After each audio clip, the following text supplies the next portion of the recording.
Good afternoon everyone, and welcome to High Easter for the first of two meetings here this year, today with the High Easter Racing Club. And here are the runners and riders for the first race, the PPORA Club Members Conditions Race for Novice Riders, kindly sponsored today by Ceres Rural. Horse number 1, Always on the Run, owned by Mr. C. Baker, ridden by Connor Baker, and running today in cheek pieces. Number 2, Big Dog, owned by Mr. Brian Tetley, ridden by Rob Hargreaves. Number 4, Cheltenham Matty, owned by Mr. T.D.B. Underwood, ridden by Oliver Timms, and will run today in cheek pieces and a tongue strap. Number 5, Clondor Rigger, owned by Mrs.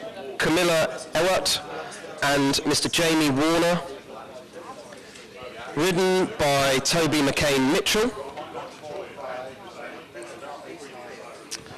Horse number 8, Fox Valley, owned by the Signey and Marriage families, ridden by Miss Natalia Irvin, and will run in a tongue strap. Horse number 9, Ground Under Repair, owned by Captain G. Peck, and ridden by Charlotte Butler.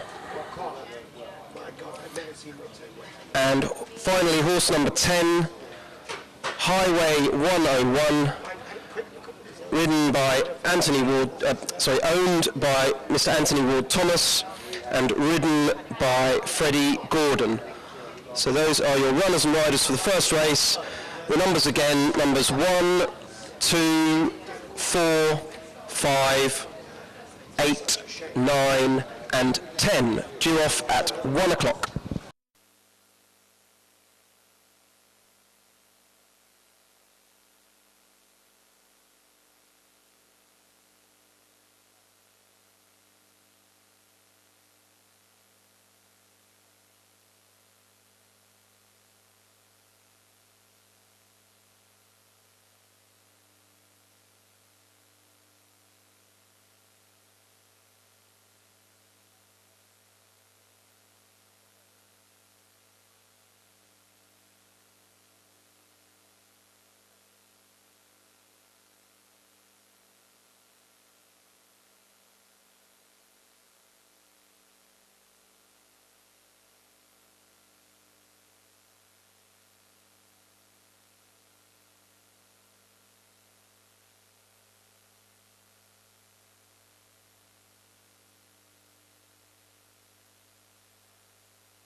Declarations for the second race, the restricted race, are now closed.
Please can the horses for the first race now proceed to the paddock straight away. Horses for the first race into the paddock, please.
Well, please could the doctor come to the secretary's tent. Please could the doctor come quickly to the secretary's tent. Thank you. Good welcome everybody to High Easter Point to Point for the High Easter Racing Club Point to Point. And very nice to see you here. Last year we were behind closed doors, so it's great to see a decent sized crowd, and I hope the weather keeps off. I've got my co-host is the lovely Lornie Hill, who will know a lot more about these than I will, and she'll be happy to chat to all the connections before and after the races. And obviously we've got the Novice Riders. Lornie, do you know about any of these young riders? Yes, we've got a good lot of novice riders here today, Adrian, and we've got young Freddie Gordon, who had a lovely winner at Carlisle yesterday in an amateur riders race. It's his first season riding, and he's had 12 rides point to point and 3 wins already. So he's really going for the young male novice title. We have Ollie Timms, who's had, I think this will be his 6th ride. He's riding Cheltenham Matty for Tim Underwood. Cheltenham Matty's won a number of races, but perhaps a while ago now. Tim's very good at resurrecting these horses, so hopefully she'll run a nice race for Ollie today. So going back to Freddie Gordon, he's on Highway 101, which I would have thought would be our favourite today. Would you agree? Yeah, Highway 101 is a pretty serious tour in his day. He ran in the Brand Advisory back in Cheltenham in the festival in 2020, only 2 years ago. That was when he was trained by Chris Gordon, who is the sire of the rider, and he looks a pretty decent horse. He was 4th in the Strawbridge Gold Cup at Wincanton as recently in December, so he's got good form under rules. As Lornie says, he's got a pretty expert pilot for this level on board, and he's very highly rated. Tell me, Lornie, one thing that might be interesting, some of the people around here, is number 5 seems to have Stringholt. Do you want to explain a little bit about that to the public? Stringholt is a condition that some horses have, but Clondalriga seems to have it in both hind legs, but it doesn't stop him. He ran a really good race first time out at Higham this season to be 3rd, and then he won at Hawes Heath for Toby McCain-Mitchell, who gets on really well with him. He's trained by James Owen and owned by Camilla Hewitt and Jamie Warner, who've had some wonderful horses in the past, including the wonderful Description, who won so many races for them. And a lovely turned out horse just coming down the bottom of the paddock here is number 2, that's Big Dog, 11-year-old gelding by Presenting. He'll be ridden by Rob Hargreaves and trained by Pam Tetley. He's a lightly raced horse. He did win at Hawes Heath in February 2020.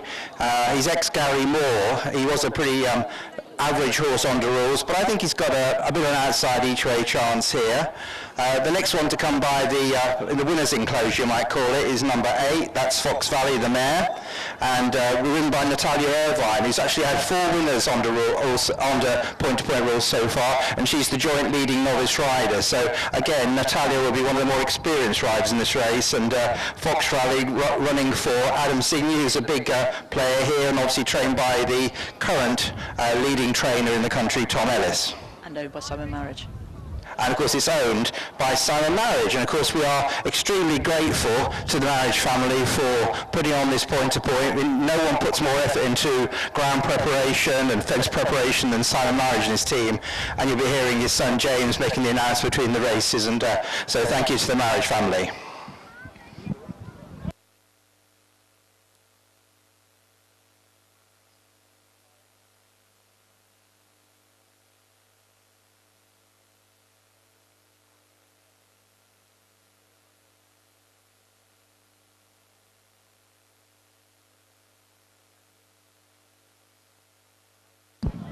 And the best turned out is number 2, Big Dog, and the groom responsible is Lizzie Huntley. Well done, Lizzie. And for those of you who don't know about this, it's something that the grooms take great pleasure in platting their horses and making them look really smart, and there is usually a cash prize for the groom responsible. So it's a great incentive for the staff who look after them so well to actually get something back for them.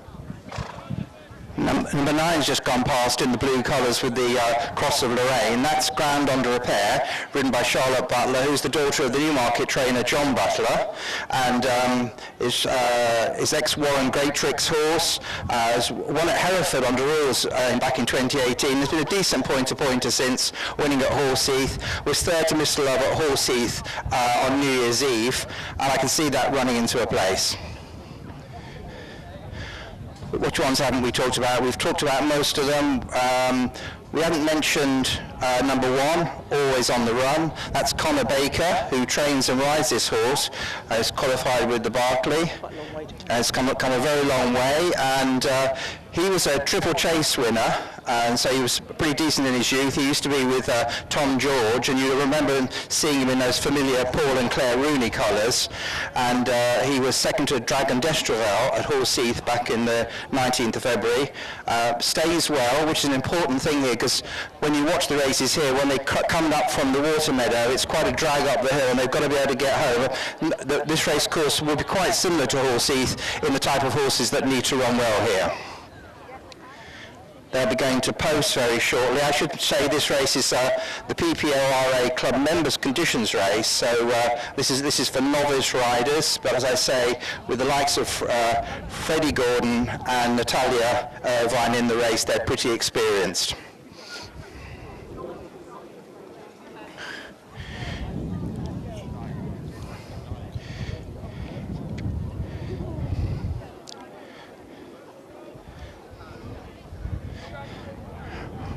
It looks as like the grey could be one of the first to go to post. Cheltenham Matty, it's a grey mare by Balangari, who is owned and trained by Tim Underwood from the Surrey Union. Was a prolific winner of points in the South East a couple of years ago, and was fourth to Brown Bear at Mollington back in May, and Oliver Timms takes the ride here. He's won no less than 7 races. So I'm now going to throw you to James Crisp up in the commentary box. Thank you very much indeed, Adrian, and welcome everybody to High Easter. Absolute pleasure to be back here. Probably my favourite racecourse in the country, but I am a bit biased since I was brought up literally a couple of miles away. We can almost see the house I was brought up in from the wonderful commentary position here, which has slightly changed its height and description since last I was in it, but I have an even better view, so no excuses when I misidentify one of the runners. 7 runners in our opening race. The Ceres Rural PPORA Club Members Conditions race for Novice Riders, and the 7 are now just going on a reconnaissance mission down to the second last fence, led by the only mare in the field, Fox Valley, number 8. Blue with yellow cross belts, red and blue hoop sleeves, yellow cap, orange stars, Natalia Irvine aboard. And this one wears a tongue strap, that's number 8, Fox Valley. The only grey in the field is Cheltenham Matty, number 4. White with the royal blue sleeves and collar and the hoop cap, Tim Underwood's colours. This one's ridden by Oliver Timms, and Cheltenham Matty has both a tongue strap and sheepskin cheek pieces. Currently inspecting fence number 9. Just coming away from that fence as I talk is ground under repair, number 9, the mount of Charlotte Butler in the dark blue with the white cross of Lorraine and hoop sleeves. That's number 9, ground under repair.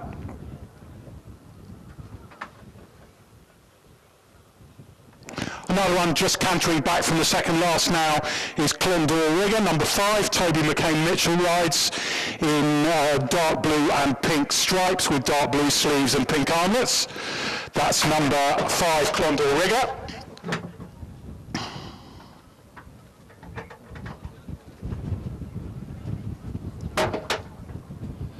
Just turning away now from the second last fence and coming back to the start is Big Dog, number 2. Rob Hargreaves aboard, red with the white epaulets, royal blue sleeves, white cap, red star. It's number 2, Big Dog. Behind this one we've got the favourite Highway 101 in Anthony Ward Thomas's colours, white with the red sleeves and the check cap, the mount of Freddie Gordon. That's number 10, Highway 101.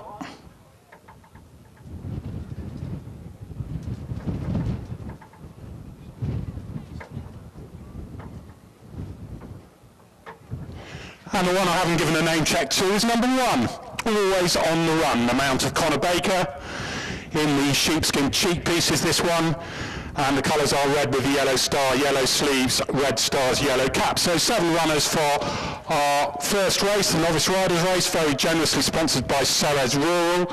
You can find all about Ceres Rural on page 4 of your race card. They're rural consultants, so many, many thanks to them. And we're just Clock is just ticking over towards first race time, so it shouldn't be too much longer before we're off. 1 to 3 favourite here, Highway 101, then we go 2 to 1 Fox Valley, 5 to 2 Clondor Rigger, and the others are all double figure prices, 14's Captain Bucks and 16's the other trio. Always on the run, Big Dog and Ground Under Repair.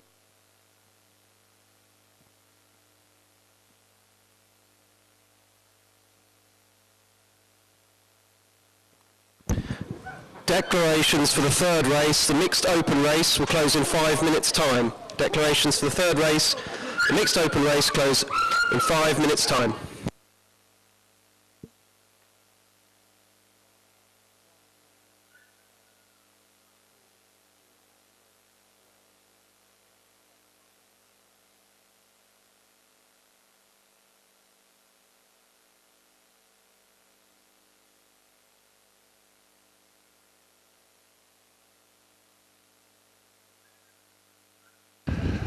Right, the starter is mounting his rostrum, so we should be underway very shortly. Can you make sure the crossings are clear, if I can get my teeth in?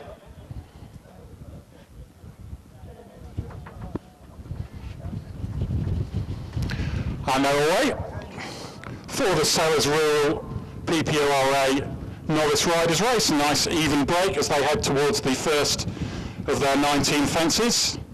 And who's going to leave the ground first? I think it's just the grey, Cheltenham Matty, who leads from Big Dog and Always on the Run and Fox Valley on Highway 101. On the inside of the course we've got Clondor Rigger just slightly clean, and last of the septet is Ground Under Repair.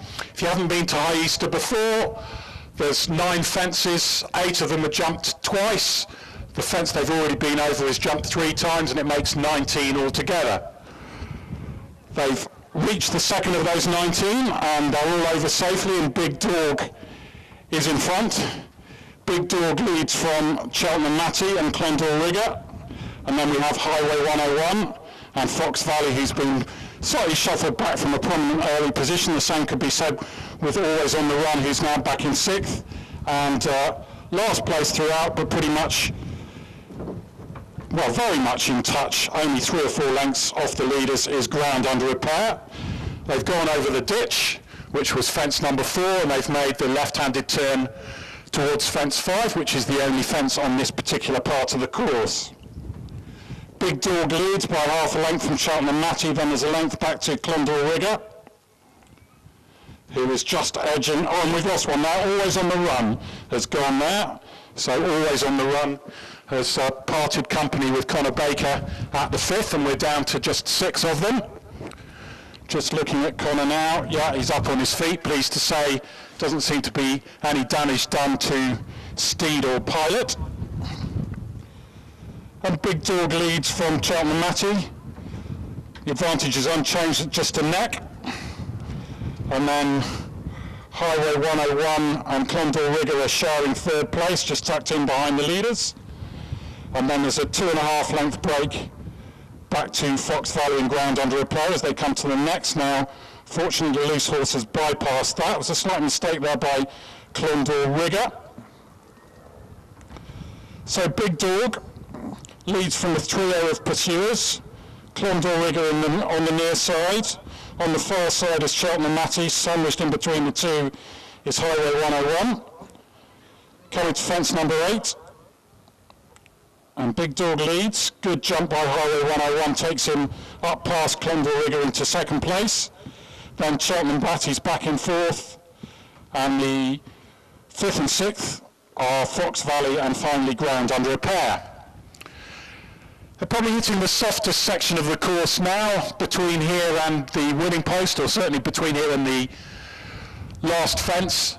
There is a softer section of ground. The ground officially good to soft in places. Whether the jockeys might feel there's a suspicion that they're going to come back and say it's a bit deader, maybe a bit softer than that, but I'm sure Adrian and Lorne will be chatting away on the live stream to get everybody's opinions on the ground. But fences, as usual, beautifully presented by Simon Marriage and his team. A couple of new ones since last season. and the course looking in immaculate condition. Right, this is going to be the final fence in a circuit's time. A big dog jumps it beautifully. He's a length and a half clear from Highway 101 up into second. Clondor Rigger is third, a length and a half behind Highway 101. Then there's half a length to Cheltenham Matty, who's dropped back from second to fourth. And then two sharing fifth and last place are Fox Valley and Ground Under the Repair, but they would only be 5 lengths off the lead, and certainly no time for their supporters or their riders to panic just yet, because they're very much in touch with the leaders. Big Dog leads over the next. That was 10, this is 11. And Big Dog again over it in front. Two pursuers now, the striped purple and dark blue colours of Clondor Rigger on the inside of the red and white colours of Highway 101. Highway 101, the better jump there.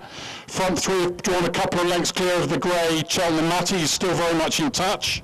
One who's just seeming to struggle a bit now is the only mare in the field, Fox Valley, who's dropped back to last of the 6 and has been overtaken by Ground Under Repair.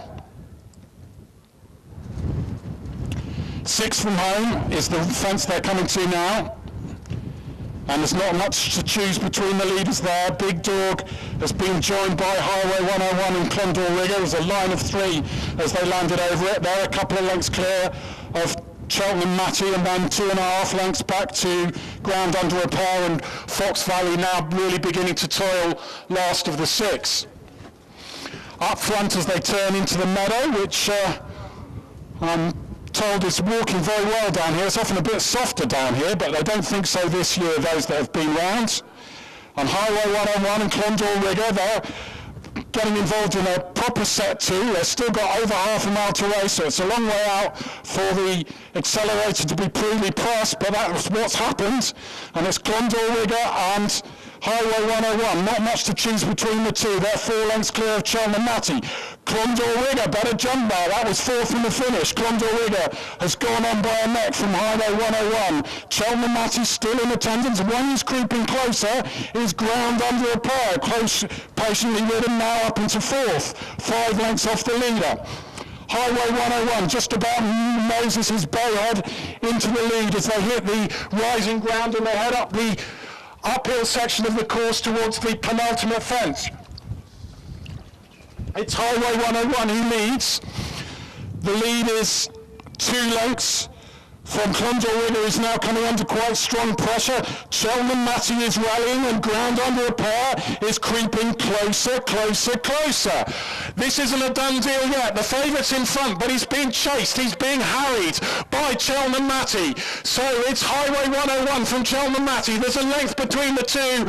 And now Freddie Gordon really goes for everything on the leader. And the response is pretty decent because he's gone 3 lengths clear as they run up towards the 19th and final fence in the Ceres Royal Novice Riders rents, popping over in front. A good jump by the leader. More than can be said for Cheltenham Matty, who sort of brushed through the top of it, running up towards the line. A 4th winner of the season under point-to-point rules for Freddie Gordon. He's a young jockey to look out for, only 16 years of age.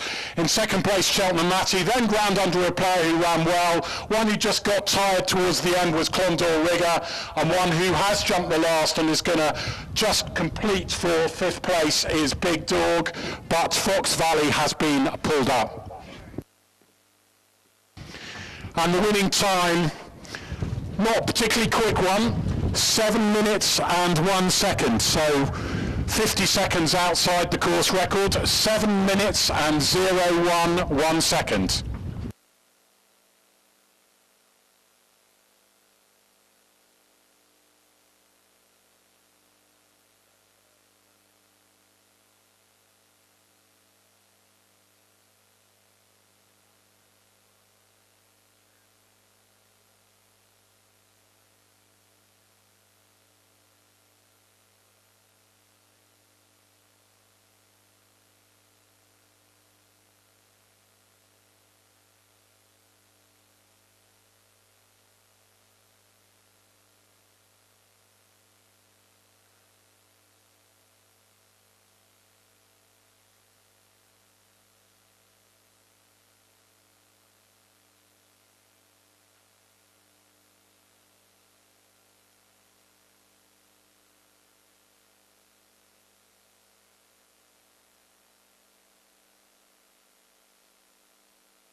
In the first race, the horses passed the post in the following order.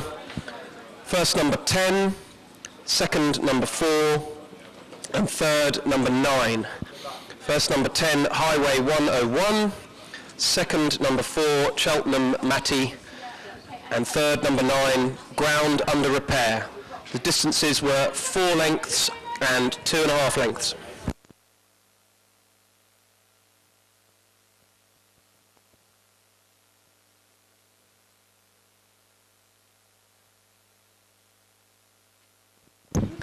Declarations for the third race. The mixed open race are now closed.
hot favourite in this race, even money at the moment, is number 5, I'm Not Talking to You. Not surprisingly, really, it's trained by Tom Ellis, who's easily the leading trainer in the country, and ridden by Gina Andrews.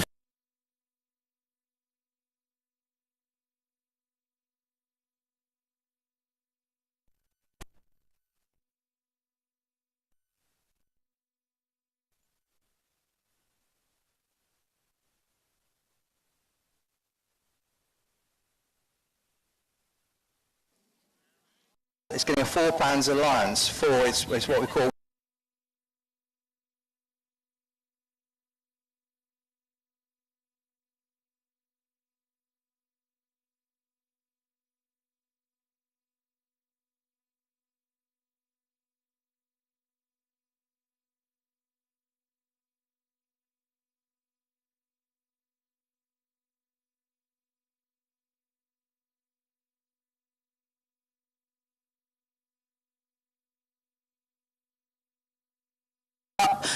and we wish them all the best there, and it's very exciting to have the jockeys here today who are actually riding in the Fox Hunter, so keep an eye on them and see how well they ride.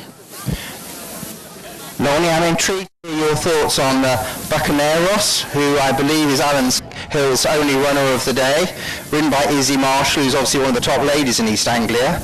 You've taken it all over the country. It's been to South Glamorgan and Alnwick already. I'm rather here today.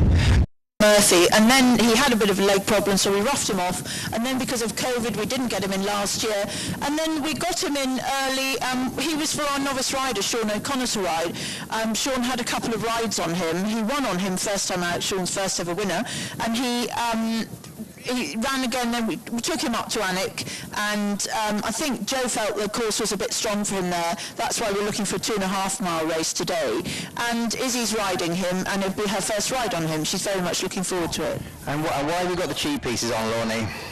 Because Izzy's only got short legs and she can't kick as much. It just makes sure they're concentrated looking forward the whole time, and it's a pretty useful thing sometimes for older horses maybe getting a bit used to the game and just need something to sharpen up a bit. The next horse just going behind our table here is number 10, Summer Cats. That's a 6-year-old gelding by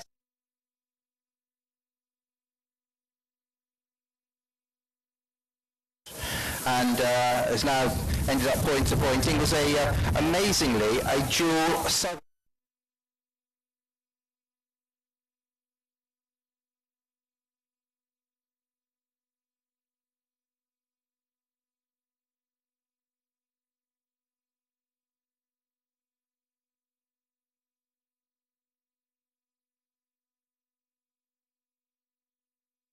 Rides. Paddy's having a really good season, has had 2 winners so far and had 1 last year, so he's on 3 winning mark.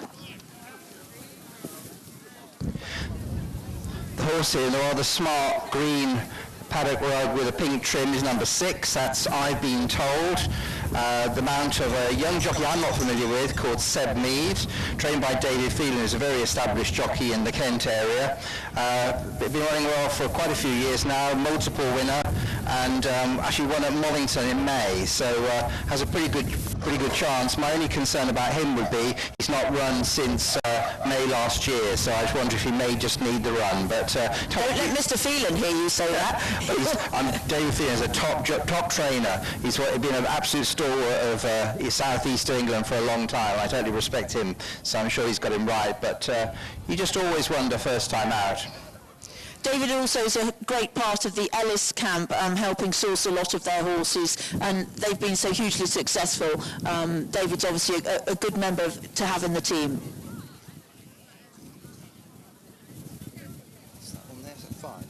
That's the favourite. That's the Ellis one, yeah, that's the favourite. And extremely familiar colours here, the Nigel Padfield colours. If you've been racing in East Anglia, and particularly at this track, I can't ever remember coming to High Easter without Nigel Padfield having a bunch of runners, and this time he's running a horse called Direct Flight, actually, who is a third season 8-year-old. He won at Ampton. He's been second here. He was second to Gunshy here in April last year, so he obviously acts well on the track. He did actually pull up in a hunt race last time out, which is a little bit questionable, and we've got Murray Dodd in the saddle, so Direct Flight hopefully will run well for the Padfields. And Murray Dodd is one of the young academy from Nick Pearce's training at Dan Skelton's, and Murray has done well, and I think he's had 4 winners so far. Extremely nice looking horse here, number 9, just gone past in the purple colours with the green V. That's Oval Street. I would suggest he's probably the one of the best bred in the race. He's by Dylan Thomas, who was a classic winner out of an Overbury mare, so he's extremely well bred. He's owned by Nick and Lucinda Wright and ridden by their son Archie, who has been one of the most up-and-coming riders in East Anglia for a few years now and is very successful. This horse won a Higham Maiden and was 4th to Precious Bounty in a Charing Restricted last time. And I think that although the favourite is obviously going to be Gina, and I'm not talking to you, I think Oval Street would be my each-way selection. And nice for Archie to ride him again. He couldn't unfortunately ride him first time out this season as he had COVID when they ran at Higham. But he got on well with him last time when he was 4th, and good luck for him today. Right, well, they're just heading to post now. Different starting position this time, but I'm going to throw you to James Chris to talk you to post. Thank you, Adrian. Right, different starting position here, because, of course, they're only going 2.5 miles, not 3 as they did in our previous race. The first to canter to post is Josh the Plod. Charlie Buckle riding in his own colours, navy blue with a light blue star, navy blue sleeves with light blue stars. That's number 7, Josh the Plod. Behind this one, we've got I've Been Told. Seb Mead rides, black with the white spots, black sleeves, red cap, white hoop. This one wears sheepskin cheek pieces. Then Jack Wilmot's mount, Ego de Mott, in the grey with the orange epaulets and the grey sleeves, orange Diabolo. Next couple coming down together are I'm Not Talking to You and also Oval Street. I'm Not Talking to You, Gina Andrews aboard in the light blue with the black seams and armlets and the black cap. And Oval Street in Nick Wright's colours, Nick and Lucinda Wright, maroon, dark green, chevron, dark green cap, maroon diamond, ridden by Nick and Lucinda's son Archie. That's number 9, Oval Street. Next to post is Direct Flight in the very familiar Nigel Padfield colours, yellow with the navy blue hoop, navy blue cap and a yellow star. Murray Dodd aboard. Then we have All Shook Up, Andrew Taylor in the yellow with the red hoop, green collar and cuffs, red and yellow hoop sleeves. Then Buccaneros, Izzy Marshall rides in the Alan Hill colours, red with yellow cap. This one wears cheek pieces and a tongue strap. That's number 2, Buccaneros. And finally, in the dark blue and white stripes with the dark blue sleeves and the white armlets, the mount of Paddy Barlow, and that's an addition to your race card or a change to your race card. Number 10, Somakatsa. Somakatsa, number 10, completes the 9-runner lineup. Many thanks to Hamilton Carpets, who are based in Billericay on the High Street there, for their generous sponsorship here. And you can find out more about Hamilton Carpets at their website, www.hamiltoncarpets.com. Just to say, the best turned out in this race, the restricted race, is number 1, All Shook Up, done by Pat Taylor. So well done to Pat.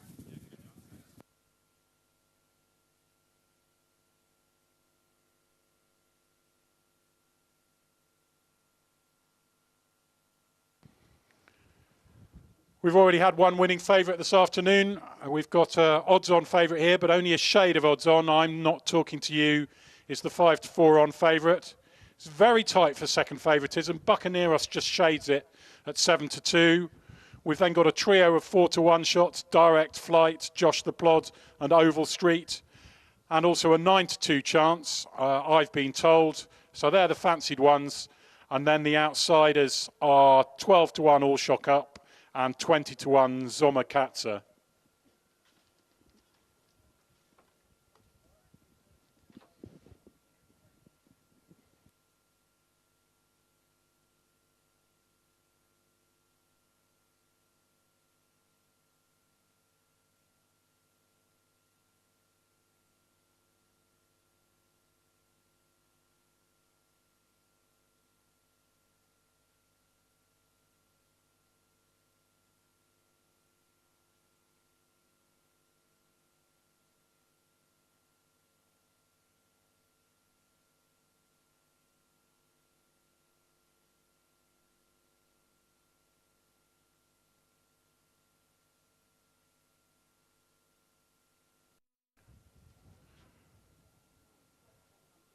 Right, we're all assembled at the start. Don't be too confused.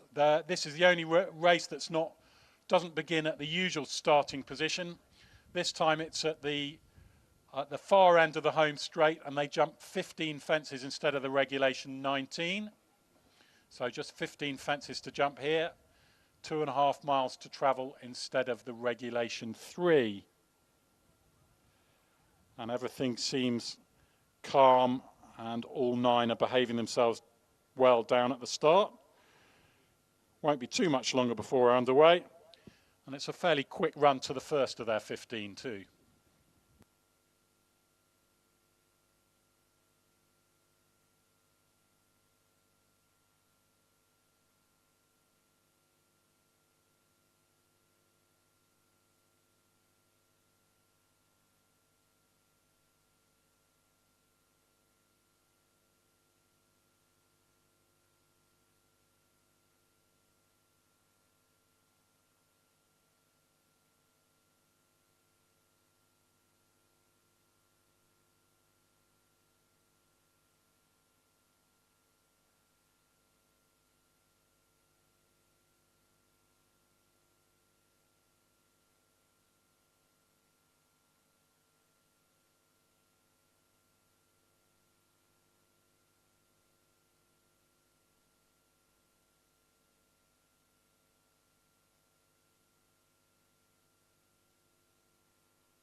Right, they're moving out onto the course now. And the flag's been raised, so ready for a start. Should be fairly fast and furious, but they wouldn't want to get too carried away. Fairly tired horses in our previous race. I think if you tried to blitz it from flagfall here, even over 2.5 miles, you'd be in danger of not getting up that final hill.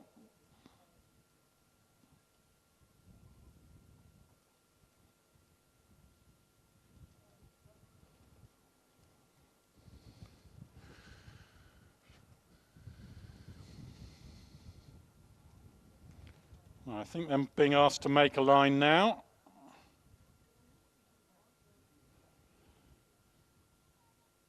All shook up, just slightly living up to his name at the back of the 9-runner field. Josh the Plod and Ego de Mott look keen to get on with things. They're walking towards starter Tim Moore, who drops his flag. They're underway.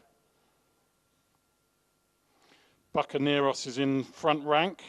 Oval Street just tracking the leaders as they come to the first. Let's watch them all safely over that. Yes, all 9 fairly tightly grouped as they jump the first. And there's a front rank of about 4. Josh the Plod is one of them. Buccaneros is another. One at the back of the field is Soma Katza.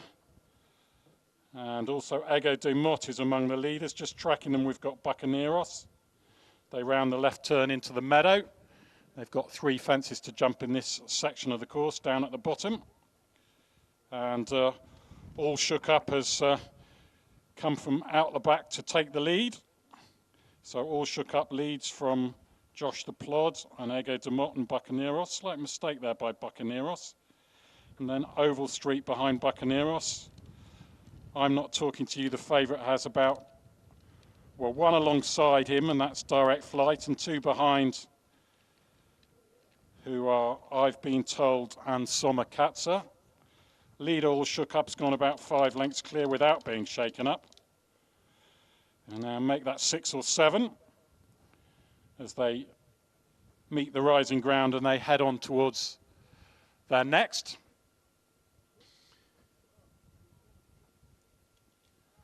They've jumped 4. They've got another 11 left to jump. And all shook up. Andrew Taylor, 6 lengths clear of Josh the Pod, Ego de Mott. Coming into the next. Leader over safely, as are the remainder. Slowest jump there was by the favourite. I'm Not Talking to You, who's now jumped back to 8th of the 9 runners. So it's all shook up by 8 lengths from Ego de Mott, and then Josh the Plod. Behind this one we've got Oval Street and Direct Flight and Buccaneros. And then towards the rear we have Zomakatsa. Leader was a bit low there, and I've Been Told is the back marker. And Buccaneros just feeling the warmth of Izzy Marshall's whip there with a circuit to run. Izzy not happy with the way her mount is travelling, and Buccaneros does respond to that. And now is within a length of the leader, the All Shook Up's lead. All Shook Up didn't get very high at the last fence, and his lead has been whittled right down. It was 8 lengths not very long ago. It's now barely a length. Heading on to the next. All Shook Up still just leads from Josh the Plod and Buccaneros, and Ego de Mott in the grey with the orange epaulets on the outside. Onto the ditch for the one and only time. And leaders are all over safely. There was a rather scrappy jump towards the rear by Zomakatsa. Up front, All Shook Up leads from Josh the Plod, and Buccaneros is just in behind them, and right up there is also Ego de Mott. Then we have Oval Street, who's going nicely for Archie Wright. I'm Not Talking to You has made up a bit of ground and jumped that particularly well, jumped past Oval Street into 5th place. I'm Not Talking to You. And then just beginning to feel the pinch now at Direct Flight, and also Zomakatsa and I've Been Told. So those are the 3 who are losing touch with the other 6. They've got 5 fences and 3/4 of a mile left to run, much of which is uphill. And it's Josh the Plod who leads from Ego de Mott. Josh the Plod from Ego de Mott. These 2 tracked by Oval Street on the outside of Buccaneros, who has responded to Izzy Marshall's urgings. I'm Not Talking to You got rather tight into that one. Gina Andrews was at the buckle end for a second. His jumping hasn't always been brilliant, and again he hit the 4th last quite hard. But the 2 leaders, Josh the Plod, Charlie Buckle just in front, from Ego de Mott in 2nd place. I'm Not Talking to You, now a really good jump this time. It's been a bit inconsistent with his fencing, but he absolutely flew that I'm Not Talking to You, and he's now moved into a dispute of 2nd place behind Ego de Mott and also Josh the Plod, the 2 leaders, heading uphill towards the 2nd last.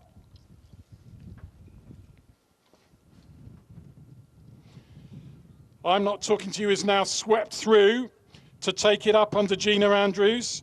Oval Street is the one who's chasing him. So it's I'm Not Talking to You from a blundering Oval Street. Josh the Plod seems to have shot his bolt in 3rd place. And the horses who went quick early are now paying the price. And 2 more patiently ridden horses, I'm Not Talking to You and also Oval Street, have come through to, well, not really to dispute it, because I'm Not Talking to You is firmly on top. He's got 2 or 3 lengths as they come to the final fence. What's he got left? He comes into it, edges slightly to his right, jumps it safely but slowly. Oval Street is trying his best in 2nd place, and he is rallying. I think I'm Not Talking to You is doing enough, but he's hanging out to the right and has to be driven right out by Gina Andrews. Win number 25, can you believe it, for the season for Gina. She is flying. Oval Street takes 2nd, and I think everything else probably paid the penalty for going at it pretty early on that final circuit. They didn't go too fast for 2/3 of a circuit, and then they really put the foot down. So everything else has pulled up. Josh the Plod pulled up before the last, did run quite well up until 2 out, that one. Same can be said by Ego de Mott, that was a puller-upper. Direct Flight is pulled up, but these are all still mounted and looking fine. I've Been Told has pulled up, Buccaneros has pulled up, as have Zomakatsa and All Shook Up. So only 2 finished, 9 started, and the winning time? 5 minutes and 39 seconds 5 minutes and 39 seconds.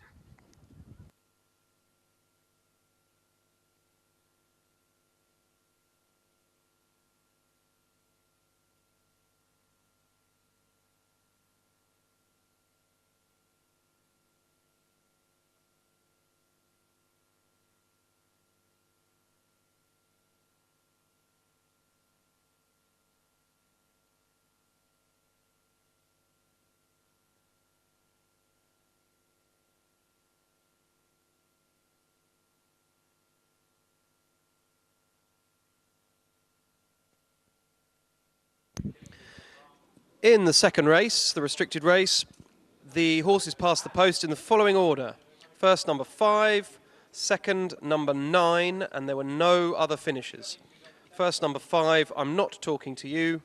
Second, number 9, Oval Street, and the distance was 3 lengths.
If Andrew Smith is here from Hamilton Carpets, we'd love to see him in the winner's enclosure so he can present his cups. If Andrew Smith is here, perhaps he could come to the... Horses away, please. Room. Horses away.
Okay, we're ready to present the trophies for the restricted race. I'm sure Gina will come back as soon as she's weighed out. But we've got Mrs. Lawney Hill to do the presentations here on behalf of Andrew Smith and Hamilton Carpets. And we're going to make the presentation now to the winning owner of I'm Not Talking to You. That is Mr. Chris Jones. I'm going to get Simon and Beatrice in as well. Do you want to get Simon and Beatrice in the photograph?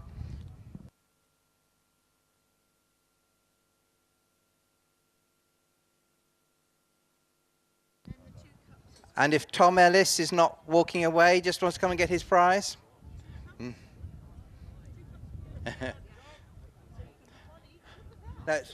And we've got, and Tom's coming in now as well. And I think he's going to take the, there's no sign of, that's Gina's in theory, but you can have the glass and you can share the booze.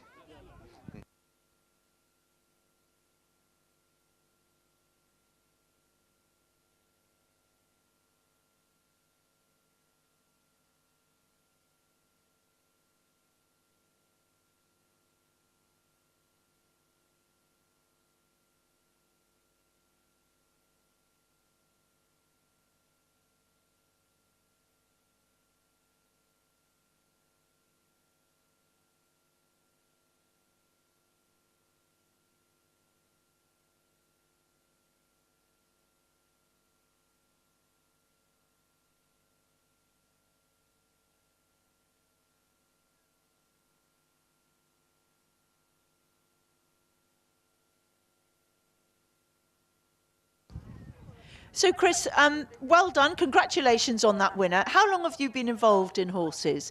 We started a partnership called the Oak Partnership 15 years ago, and we've been very lucky and exceptionally good trainers and people we've mixed with. We've been very lucky. The sport's done us a lot of favours. Name the best horse you've had in the Oak Partnership, apart from this one today who looks like a lovely young horse for the future. I think Dubai Quest is probably the best horse we've had, and followed by Rydal Park, Master Workman. We've had a lot of very lovely horses, so we've been very, very lucky. And Dubai Quest Second is going race to weighed Cheltenham. in. Second race weighed in. Dubai Quest is going to Cheltenham next Friday, so you must be very excited. Very excited and living in hope, but I dream all the time. We've had a dream this season. Out of 6 horses, out of 7 runs, we've had 6 winners. Now we've had 8 runs and 7 winners. So it's exceptionally lucky, and thanks to good trainers, Tom and Gina Ellis and David Kemp, we've been very lucky and got some nice horses. And they don't all win, and they don't all get on the racetrack. No, and you know that better than anyone, and how lovely that you're having such a good season. And Dubai Quest, when he ran at Wetherby, that ground was really quite mucky that day, wasn't it? It wasn't his usual run. He's usually so flamboyant. He ran very well at Wetherby, almost the same as he did at Fakenham the year before, under Bridget, who rode it, yes. And Andrews rode it the year before at Fakenham. And it was almost an identical race in my memory, so it doesn't mean it's accurate. But it was the same sort of race, and he just came at the end, and he went home so happily. And he came out not knowing he'd done a race, which was marvellous. So we're dreaming of Cheltenham. If he wins, or not wins, if he gets a place at Cheltenham, I'll be delighted. And comes home safely. And comes home safely. Is this your first runner in the Fox Hunters, or have you had many runners? It's the first runner in the Fox Hunters for the Oak Partnership. So you won't be sleeping much on Thursday night then? No, but I will on Friday night. Good man, and best of luck. Well done today.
So we come to the third race, the mixed open race, kindly sponsored today by Taylor's Service Centres. And the first of three horses is number 5, Imperial Acolyte, owned by Miss K.L. Featherstone and ridden by Seb Mead. And the horse has a £3 allowance. Sorry. Number 6, Jack the Legend, owned by Miss Alice Fisher, and ridden by Alice Fisher. This horse will run in cheek pieces and carries a £5 allowance. And finally, number 12, Tully's Touch, owned third race, numbers 5, 6 and 12, due off in 10 minutes at 2:10.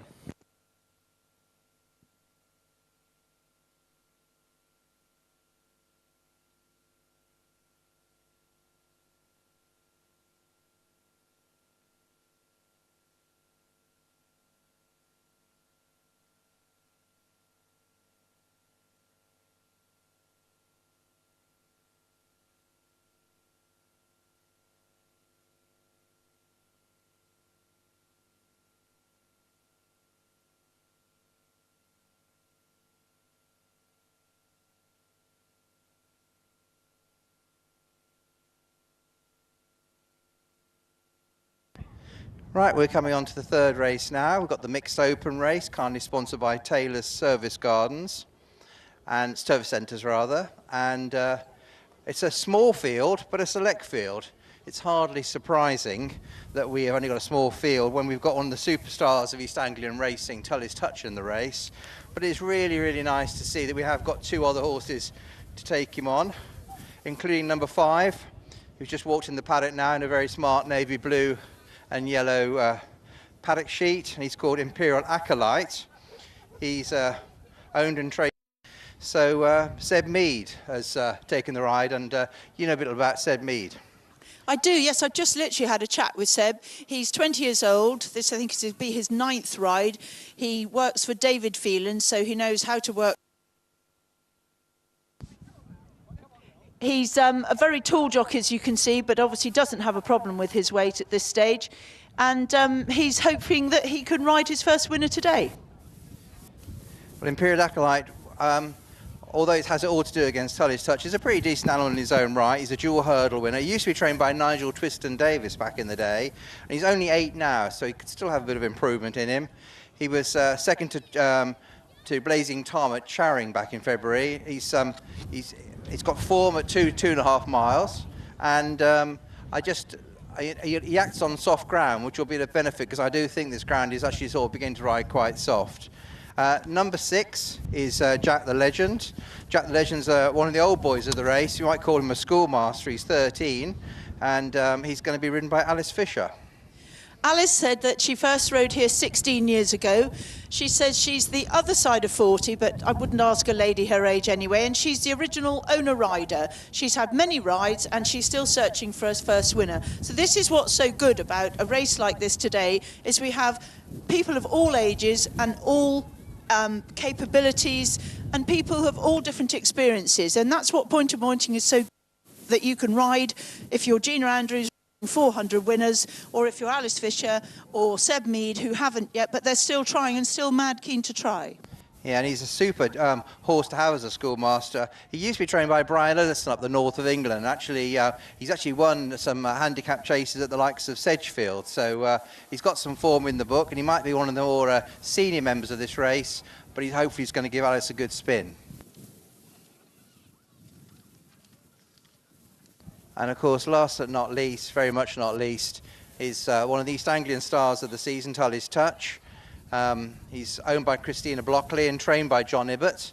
And he's going to be ridden by Gina Andrews, of course, rode the last winner, and is well into her 407th winner, I think, now of her career. So no one more experienced in the plate than Gina. And this horse is a multiple point-to-point winner. Won a Hampton match race by 30 lengths recently, and is going to shake all the beating in this race. I imagine he'll be a very short price favourite.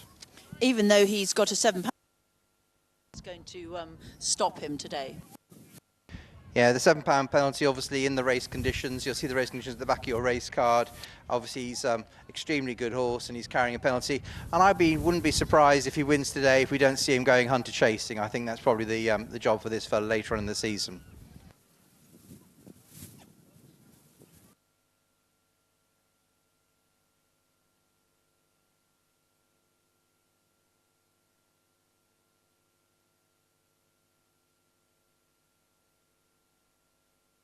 So they're just taking one final lap of the paddock.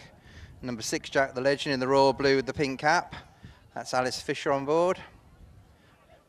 And here we have Gina on Tully's Touch. A real good stamp of a horse, isn't he there? Number 12. And number 5 in the dark blue with the yellow diamond. I say this is Seb Mead on Katie Featherstone's horse, Imperial Acolyte.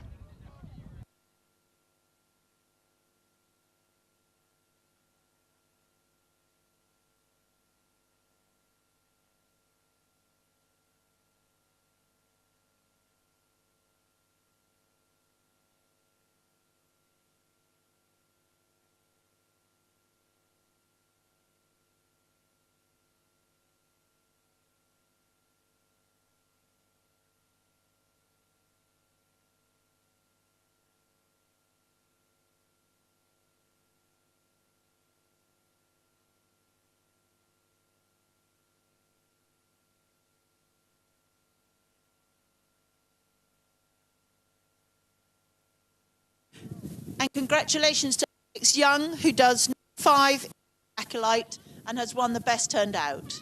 Number 5, Imperial Acolyte by Alex Young.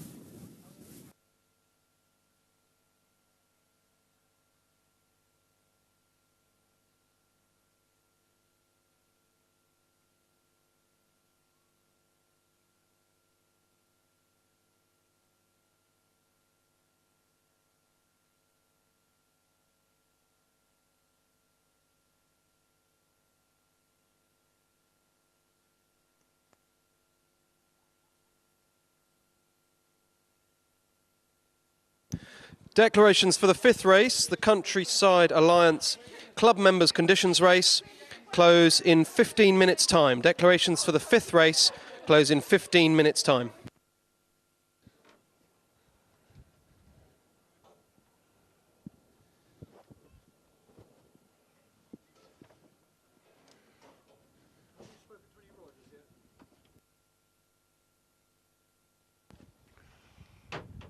So the 3 runners for our 3rd race, the Mixed Open, have left the paddock and have headed down to have a quick look at the penultimate fence. And just picking them out for you down there.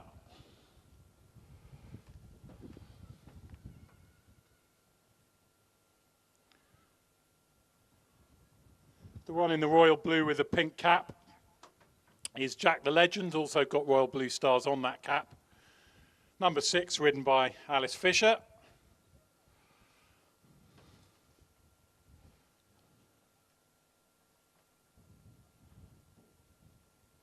Just walking very sedately back from the penultimate fence is number 12, the red hot favourite, Tully's Touch, in the green with the yellow cross belts and the quartered cap. In addition to your race card is the jockey Gina Andrews. And the trio is completed by Imperial Acolyte in the dark blue with the yellow diamond, yellow armlets, yellow cap with a blue diamond. Another addition to your race card is the jockey here, Seb Mead. And that completes the lineup. 3 runners. And the betting here, Tully's Touch 10-1 on. 8-1 Jack the Legend, 4-1 Imperial Acolyte. So Tully's Touch very much expected to collect. Must give a shout out to race sponsors here, long-standing race sponsors here at High Easter. They're Taylor's Service Centres, your local Jaguar Land Rover approved service centre. You can find them Chelmsford Road Industrial Estate in Great Dunmow, or at taylorslandrover.co.uk. Many, many thanks to them for their continued support of the sport of point-to-point racing here at High Easter.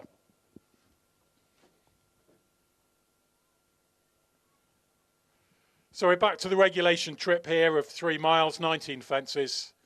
3 horses are at the start. Start time of 2:10 is just a minute or so away. So it won't be too much longer before starter Tim Moore goes up the steps to his rostrum and we get underway.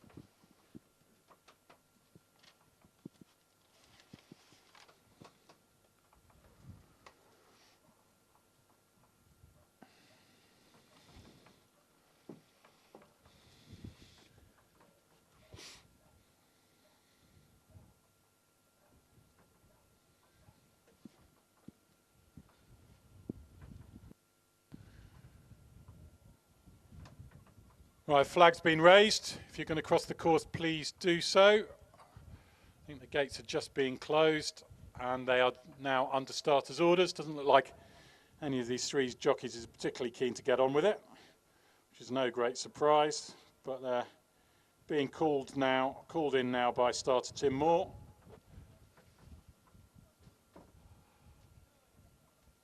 Flag's dropped, they're off. And Imperial Acolyte and Jack the Legend are sharing the early running. In fact, Jack the Legend's gone to the front as they come to the first of their 19. Leads by a couple of lengths from Imperial Acolyte, and then there's a similar gap back to hot favourite Tully's Touch in third. And pleased to say that Alice Fisher has done the sensible thing, have made sure that they're not going to just cant around. She's set a quite a decent gallop actually, given it's a 3-runner race with 2 outsiders and a red hot favourite. But she's going along quite merrily as they head towards the third of their 19 fences, and she has a lead of about 3 or 4 lengths on the old boy Jack the Legend. Imperial Acolyte is second, and Gino Andrews very happy to play a watching brief last of the 3 runners aboard Tully's Touch. Tully's Touch trained on the Norfolk-Suffolk border by John and Melanie Ibbott, and they do a brilliant job there. They've had a number of nice horses over the years, real stalwarts of the East Anglian point-to-point scene. And thus far, Tully's Touch has been a fantastic advertisement for their skills. He's in third place as they jump fence number 5. Jack the Legend continues to lead, now with a reduced advantage of a length and a tail from Imperial Acolyte in second, and then 3/4 of a length back to Tully's Touch in third. Yes, Tully's Touch bidding today to make it 7 wins from his last 8 outings. I unfortunately couldn't make it to Hampton last week, but he won a 2-runner race there, and I gather basically didn't break sweat at all in doing so. But there's a strong enough gallop here. He'll know he's had a bit of a workout today. And it's a funny old game, steeplechasing. There's still plenty more fences to be crossed. Doesn't matter how good your record is leading into a race, you've still got to do it all over again. These 2 have all jumped 7 of their 19, and they're just coming to fence number 8. And Jack the Legend is now being harried on the inside for the lead by Imperial Acolyte, and Tully's Touch a couple of lengths behind the leading pair. But I was thinking this could be a real dawdle. Often when you get a race like this with one extravagantly long odds on favourite, the other jockeys almost feel duty bound to try and do something strange to get it beat. But this has been a good, honest pace up to this point. No, certainly not going outrageously fast, and as we saw in the 2.5 miler, you do tend to pay if you go too quick too early with his uphill finish and soft ground. But no, they've gone nice enough, even tempo. Imperial Acolyte has now just poked his nose in front ahead of Jack the Legend as they come to the one which will be the last in a circuit's time.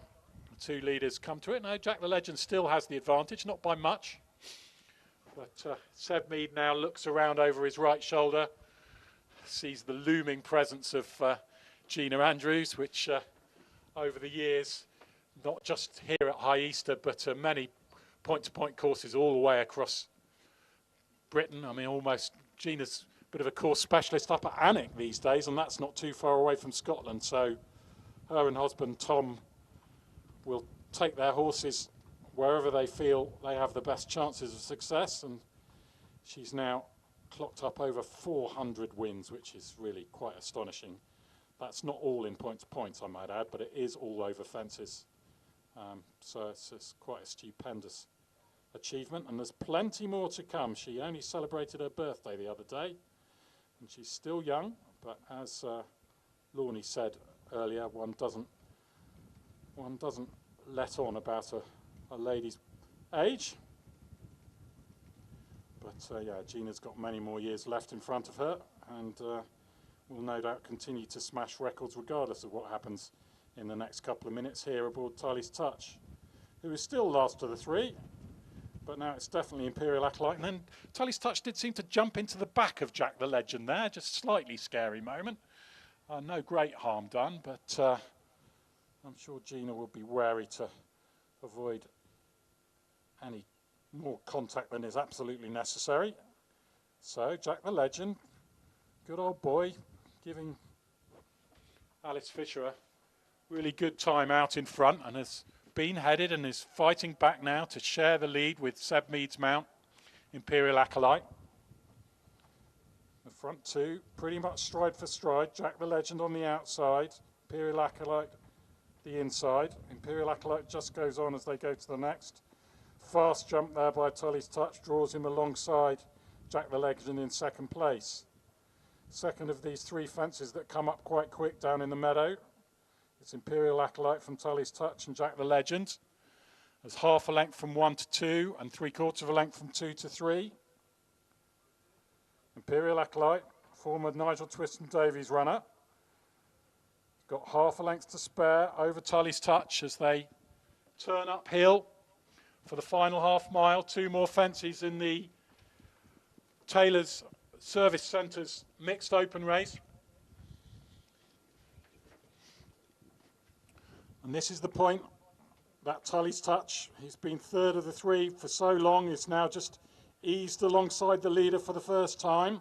Imperial Acolyte will have the benefit of the inside round the home bend, but I'm not sure he'll be close enough to make use of it. No, he's still alongside, rallying again. Gina still hasn't asked any questions of Tully's Touch, who's bidding for his 10th win from 15 career starts here. Maybe he's just being made to fight a little by Imperial Acolyte. They've pulled well clear of Jack the Legend, but coming to the 19th and final fence, Tully's Touch, Imperial Acolyte. Tully's Touch has gone on by a length or so, and now just being pushed out. Imperial Acolyte trying to fight back. Tully's Touch from Imperial Acolyte. Not that much in it, but Tully's Touch possibly doesn't relish ground this soft, and he's been asked to do the absolute bare minimum there by Gina Andrews, and a jockey of her experience knows exactly how to pull off a difficult trick like that. So it was fairly tight, but it looked to me like Tully's Touch had got home in front of Imperial Acolyte. We'll leave it to the judge, and Jack the Legend getting an absolute hug from jockey Alice Fisher, and gave her a real thrill crossing the line in third place. And the winning time, 7 minutes and 10 seconds. 7 minutes and 10 seconds.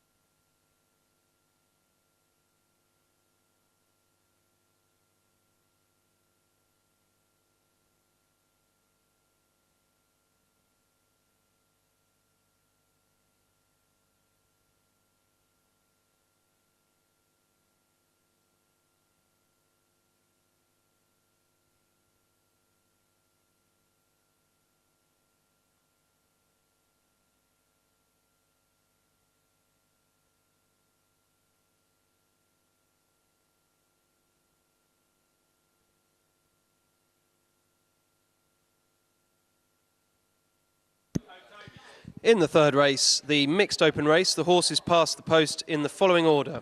First, number 12, second, number 5, and third, number 6. First, number 12, Tully's Touch. Second, number 5, Imperial Acolyte. And third, number 6, Jack the Legend. And the distances were 3/4 of a length and a distance.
We'd encourage you to, if you have a dog with you, visit the doggy bail dash by the bar. There, the groom room will be waiting to help and entertain you. That's down by the bar, the doggy bail dash.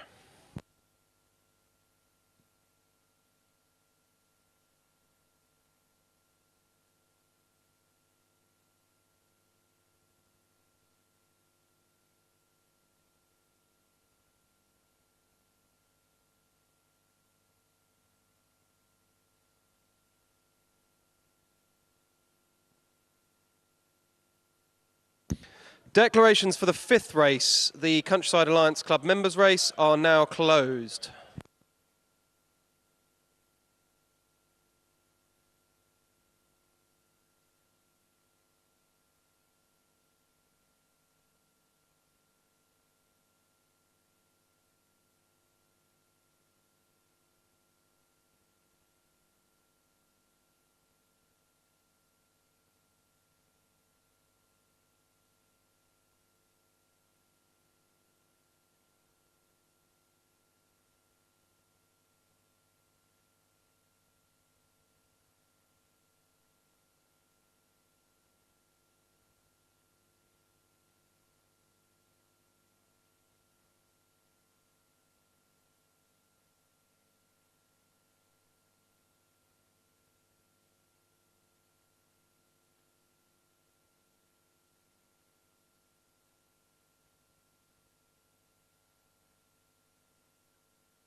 If Jeremy Taylor is here from Taylor's Service Centre to sponsor the last race, could Jeremy Taylor come down to the winner's enclosure? Horses away, horses away.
Here are the runners and riders for the fourth race, due off at 2:45, the Jockey Club and Retraining of Racehorses Veteran Horse Conditions Race. Kindly sponsored today by the Jockey Club and Retraining of Racehorses. Number 1, Beco de la Soleil, owned by Mr. James P. Shepherd and ridden by James Shepherd, and will run £3 over. Number 2, Calendar Brise, owned by Ms. Emily Peck and ridden by Emily Peck, and will run in blinkers. Number 3, Clara Sorrento, owned by Mr. S.J. Stern and trained by David Kemp and ridden by Rupert Stern. Number 5, Earl's Hill, owned by Mrs. J. Burton, ridden by Lucy Burton. Number 7, Forever Field, owned by Mr. N.R.W. Wright and ridden by Archie Wright, will run in a tongue strap and visor. Number 10, King of the Cloth, owned by the Oak Partnership, trained by Tom Ellis and ridden by Gina Andrews. Number 12, Sandy Gate, owned by the Marriage Family, trained by James Owen and ridden by Alex Chadwick, and will run in a visor. Number 13, Skip the Cuddles, owned by Mr. T.D.B. Underwood and ridden by Phil York, and will run in cheek pieces. And finally, number 14, The Cashel Man, owned by Mr. David Fahili, ridden by Freddie Mitchell, and will run in blinkers. So the numbers again for the fourth race, numbers 1, 2, 3, 5, 7, 10, 12, 13, and 14. Fourth race due off at 2:45. Right, we're going to... Third race, weighed in. Third race, weighed in.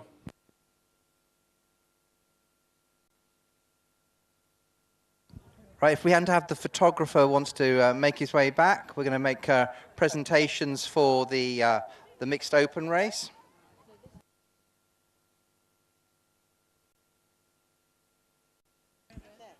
Okay, and we don't have Mr. John Ibbott, the trainer, but we do have Mrs. Christine Blockley, and we're going to have Lawney Hill is going to make the presentations on behalf of our kind sponsors, who are Taylor Service Centre. Unfortunately, Mr. Taylor's not here, but we do have Lawney, and she's going to take photographs. We've got the photographer ready, and Christine, if you want to receive this lovely trophy.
Well, if you are interested in top quality racehorses who've become top quality show horses, there is no better horse in the country than our friend number 1 up there, walking up the long side. That's Barbershop, ridden as usual by Katie Jerram-Hunnable.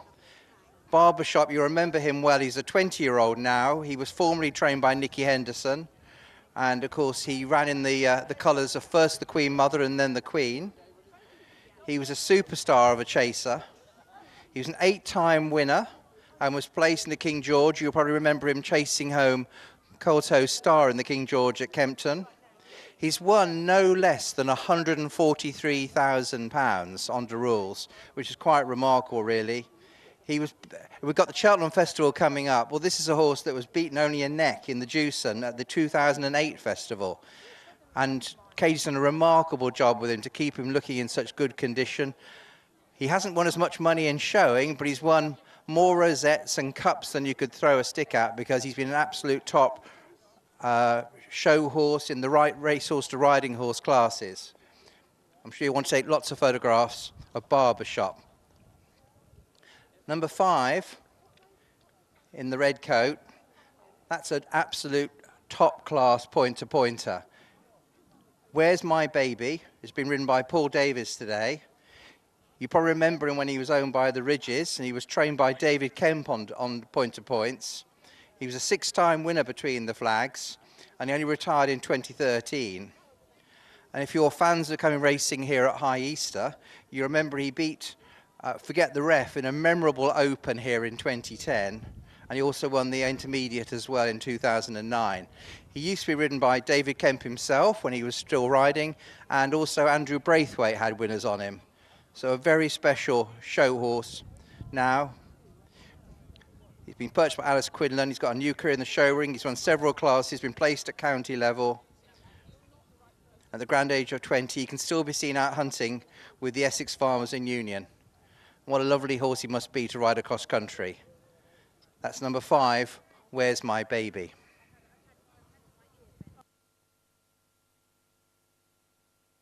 Sadly, we've not got Tick-Skinned here.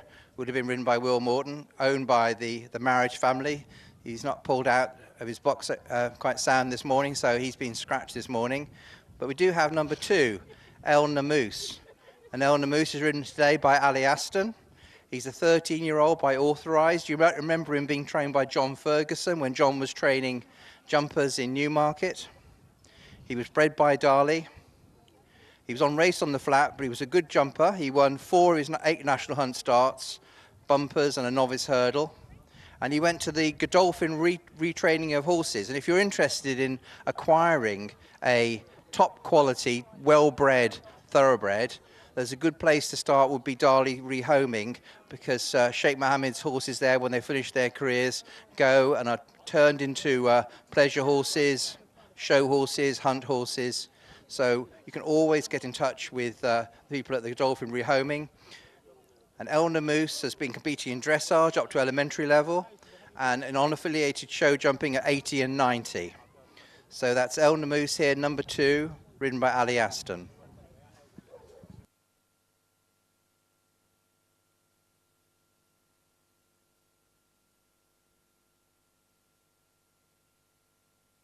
And the last one to talk about here is a very nice horse here, number 3, Stage Magic, ridden today by Kari Hubbard.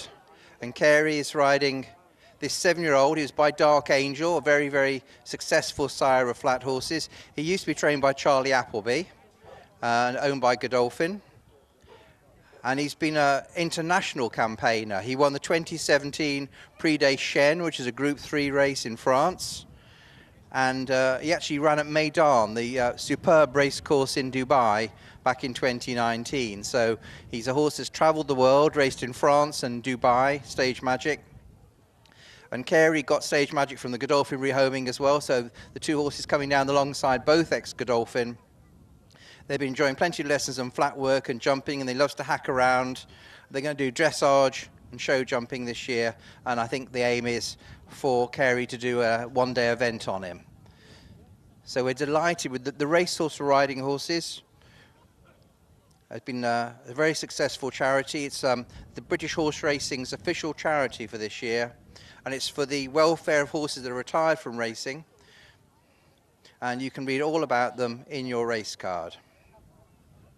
You can go to ror.org.uk for more information on how to acquire racehorse to riding horses. And as I say, in horses like Barbershop, remarkable that he was an absolute world, top class, King George placed horse, only beaten a neck in the Cheltenham Festival, and here he is here, still going around the paddock looking as though he'd want to go out and run today at High Easter.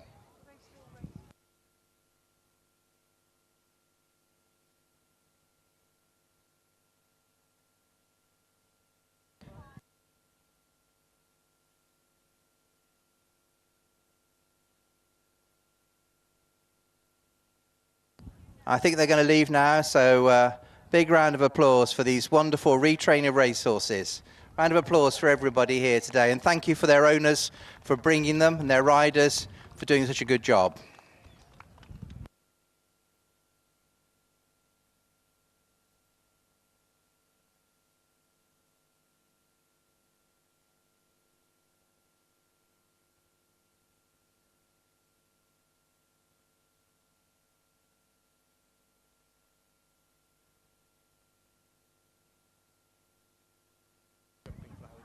So this is Tina Blockley, who's the owner of Tully's Touch. What a wonderful horse to own. An absolute pleasure to own. 4 times he's run this season and 4 times he's run. He's never been beaten at Hampton. It's just an absolute thrill to follow him. And all the hard work that Melanie and John put into him, they put hours and hours and hours. We bought him as a youngster from Ireland, and he completed 1 point to point, and he's never looked back since he's been with John and Melanie. They've done a fantastic job, haven't they? As you say, he always looks a picture in the paddock as well as running his race. He was a bit cheeky today. I think Gina was trying to win by as little as she possibly could. But then, you know, having Gina Andrews and Will Biddick on helps, doesn't it? Oh, it helps tremendous amount. Obviously today, if you think of the extra weight that Gina had to carry over the distance, was a phenomenal feat, really. It was, and that's why she obviously didn't want to make too much hard work of it for him. But have you got any other horses in training? Yes, we've got Runner in the Maiden, which I share with Angela Long. He's called Mossy Be Lucky. Excellent. How did that name come about? He was bought with the name from Ireland. Oh, I thought there might be a fun story behind it. Sorry, no. Let's hope he's lucky today. Sorry. Let's hope Mossy's lucky today. Yes, let's hope he is. Thank you very much, Tina. Cheers. Bye-bye.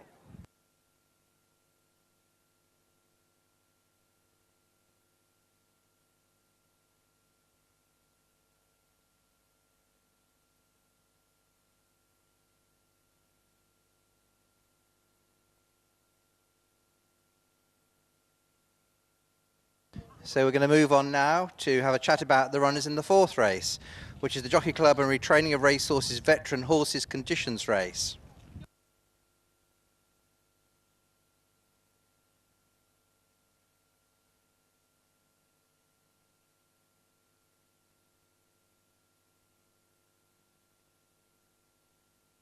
So this is a veterans race, so all these horses are 10-year-olds and over.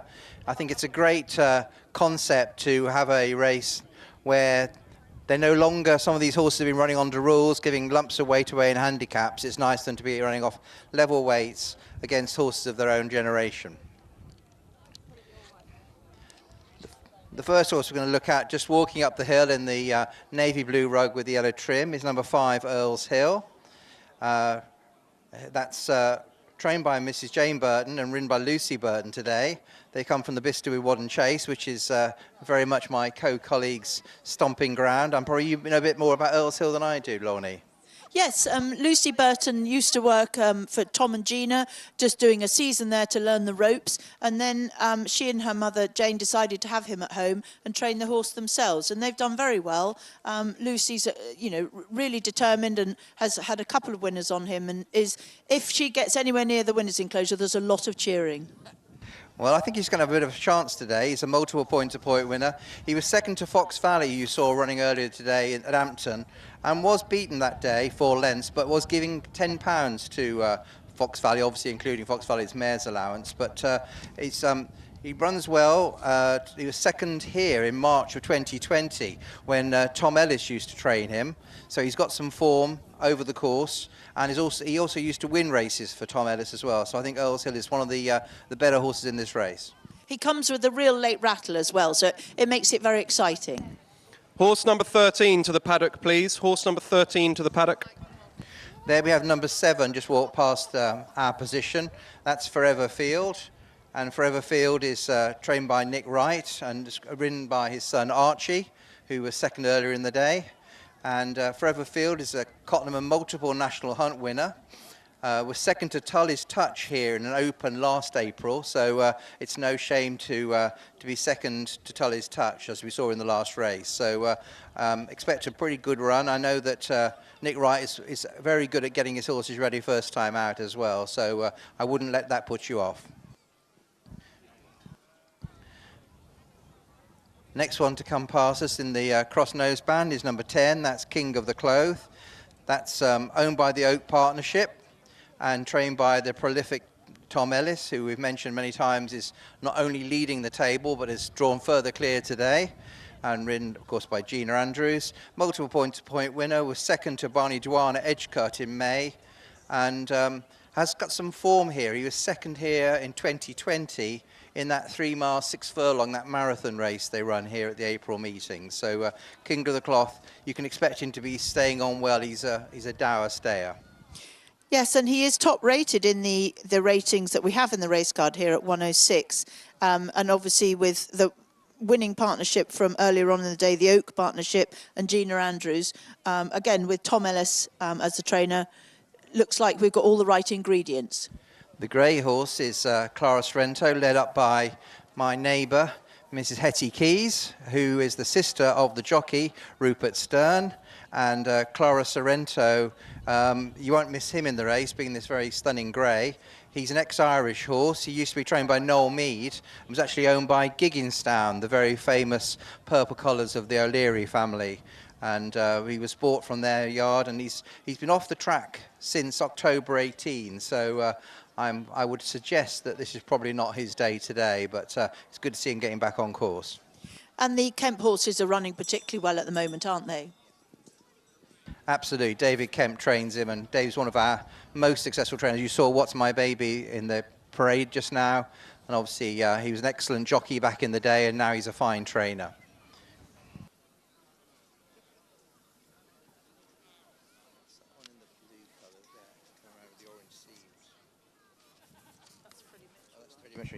And here we got the Casual Man. Already got Freddie Mitchell has jumped on board that in the sort of navy blue with the orange trim.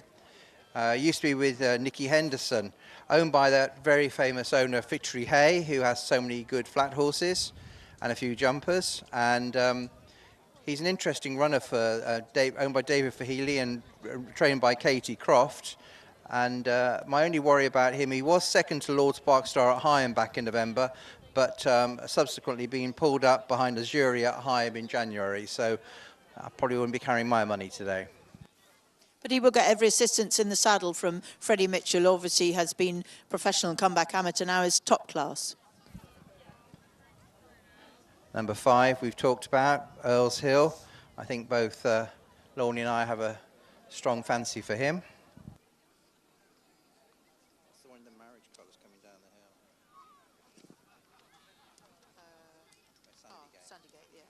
Coming down the hill in the blinkers is Sandy Grey in the famous marriage colours, the grey with the royal blue hoops. It wouldn't be a high Easter meeting without Simon having a few runners at his own course. He's a Northall maiden winner, and he was second to Waterloo Warrior at Kingston Blount in May 2019, but he's lost his way a little bit recently. But he had an outing at Horseheath in February. He pulled up 3 out, but it's nice to see him having a spin, and I'm sure he's trained around here a few times. Ridden by Alex Chadwick, who, as we've said before, is a very good jockey, rides a lot in East Anglia, mostly for James Owen, and it's for James Owen that he's riding Pontavon in the Fox Hunters at Cheltenham on Friday. In the bright yellow colours, just walking up the hill, is number 1. That's Baco de la Soleil. In the James Shepherd colours, and he's also ridden by James. He's a dual hurdle winner. He used to be trained by Rose Dobbin, that a lot of you will follow under rules, and he's slightly lost his way with Rose, so I'm really pleased he's stepped back into pointing, and I'm hoping that the Shepherds will be able to rejuvenate him, and it's nice to have these veteran races as an option for him for the 11-year-old. And they're now going to head out onto the course, so James will have a chance to have a quick chat about them as they go out now. Calendar Brisé is one we didn't mention in the bright blue blinkers, with Emily Pick on board. And as they're just going out now, number 5, Earl's Hill, has won the best turned out, done by Jane Burton. Well done, Jane.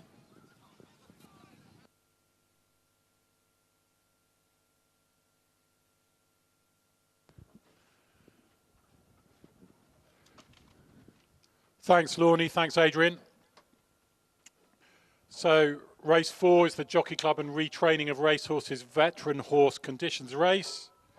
kindly sponsored by the Jockey Club and Retraining of Racehorses. 9 runners here. They've now pretty much all left the paddock. And the first to arrive at the penultimate fence is Forever Field. This one is ridden by Archie Wright in his father's colours of green with a red chevron and cap. Wears a tongue strap and a visor. Alongside this one at fence number 9, we have the Cashel Man. That's the bottom one on your card. Navy with the orange seams and the striped cap. This one wears blinkers. And in addition to your race card is Freddie Mitchell, the jockey. That's Freddie Mitchell aboard number 14, the Cashel Man. Various others looking at the penultimate fence include number 13, Skip the Cuddles, another with headgear, cheek pieces this time. And the jockey is Phil York, so that's in addition to your race card, Phil York aboard number 13, Skip the Cuddles in Tim Underwood's white with royal blue sleeves colours. Sandygate, representing the home marriage family team, is walking back to the start from the penultimate fence. This one wears a visor, has Alex Chadwick aboard, and the colours are grey with the royal blue hoop sleeves and cap. Also cantering back from the penultimate fence is King of the Cloth, number 10, in the brown and yellow quarters with the hoop sleeves and cap. Gina Andrews aboard. That's number 10, King of the Cloth, just arrived at the start. Also arriving at the start, we've got Calin de Brise. This one wears blinkers, white with the purple and green check sleeves, and the white cap are the colours worn by his jockey, Emily Peck. We also have Baco de la Soleil. I have the strong suspicion that this is a first ever ride for James Shepherd. No, apparently not. Hasn't ridden for a while. That would excuse me for not having noticed him recently. Apparently his last ride was in 1999. So well done to James for having another go. He's put up 3 pounds overweight aboard Baco de la Soleil in the yellow with the black sleeves. That's number 1. One I haven't mentioned is Earl's Hill, black with yellow disc, striped sleeves and cap. Number 5, Lucy Burton rides. And the only grey in the field, Rupert Stern's mount, Clara Sorrento, black with the right cross belts and the check cap. So that's all 9 at the post for the Jockey Club and Retraining of Racehorses Veteran Horse Conditions race, which is due off at 2:45, and thanks to the added delight of the Retraining of Racehorses parade, we've actually reached that time, so it shouldn't be too much longer before they get underway.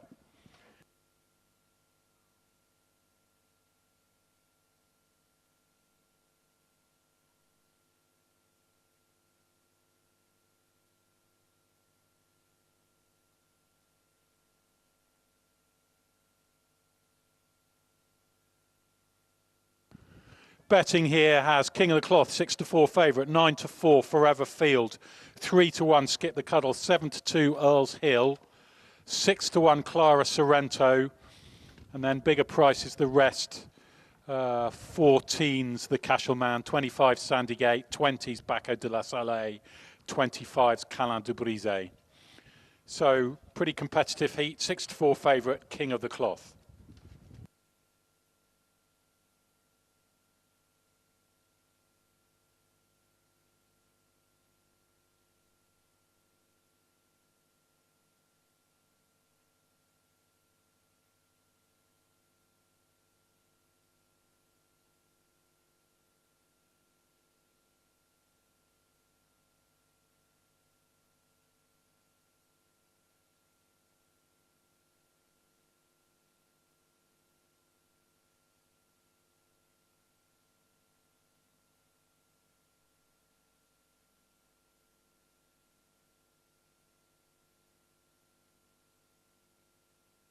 Clear the course, please. Clear the course, please. Thank you.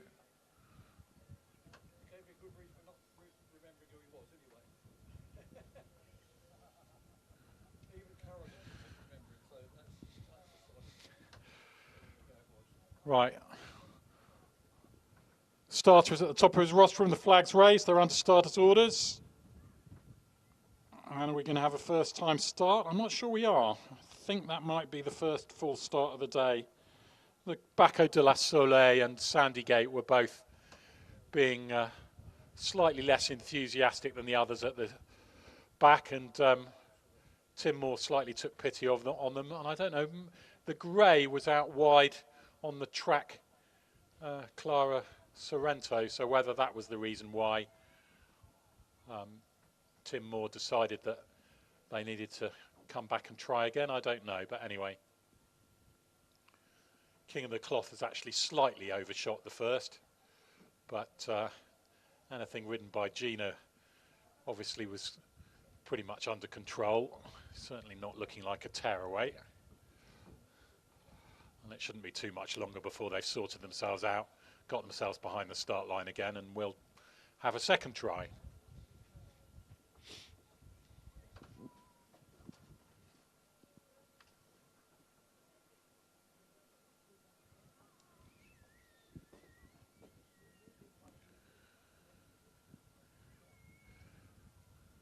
Right, being called in again.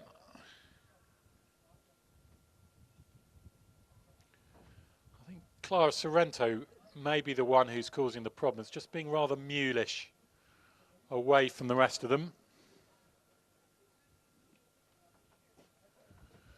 Rupert Stern using all his experience on that one. And they're coming in and they're off. And yeah, they have jumped off fine, no problem at all. Nice, easy line. Let's hope that at Cheltenham next week, all starts are as fair as that one. Clara Sorrento's one of the first to show, a little bit keen in front from King of the Cloth, watching them all over it. Back marker was Earl's Hill. So Clara Sorrento from King of the Cloth. Then we have Calin du Brise and Skip the Cuddle sharing third place. Fifth is Forever Field, behind this one Sandygate, virtually disputing fifth place. Then a slight break to Baco de la Soleil, Earl's Hill, and finally the Cashel-Man. They're on to fence number 2. Clara Sorrento over in front, charting a slightly wider course than the other 8, Clara Sorrento, but jumped it well from King of the Cloth. King of the Cloth in the Oak partnership colours that I think are going to be represented in the Cheltenham Fox Hunter next week by Dubai Quest. And sharing the lead here with Clara Sorrento, but Clara Sorrento jumped extravagantly in front, slightly out to his left. Definitely leads by a small margin, but as I say, that actually is being overtaken or certainly joined by King of the Cloth. They're going very steady, not a strong pace at all, possibly even slower than they did in that 3-runner mixed open when the pace wasn't too bad at all, considering it was such a small field. In third place we have Calin du Brise, and then fourth is Skip the Cuddles. They're all over safely fence number 4, shortly be making the left-handed turn. Earl's Hill's just got a bit detached last of the 9, be about 4 or 5 lengths off the main bunch. Clara Sorrento leads that bunch from King of the Cloth, and then Skip the Cuddles and Calin du Brise and Sandygate. And then just making up a bit of ground on the inside, Baco de la Soleil and Forever Field and the Cashel-Man. And the back marker who has closed up a bit is Earl's Hill as they land over fence 5. No, it's fence 6 actually. And this is 7. Baco de la Soleil is now in front for James Shepherd. Long time away from the saddles. Thanks to Scott Brinded for finding out that little nugget of information for me. And James having a nice time in front. He's gone a length clear from Clara Sorrento, Rupert Stern in second place. King of the Cloth has been relegated third alongside Calin du Brise.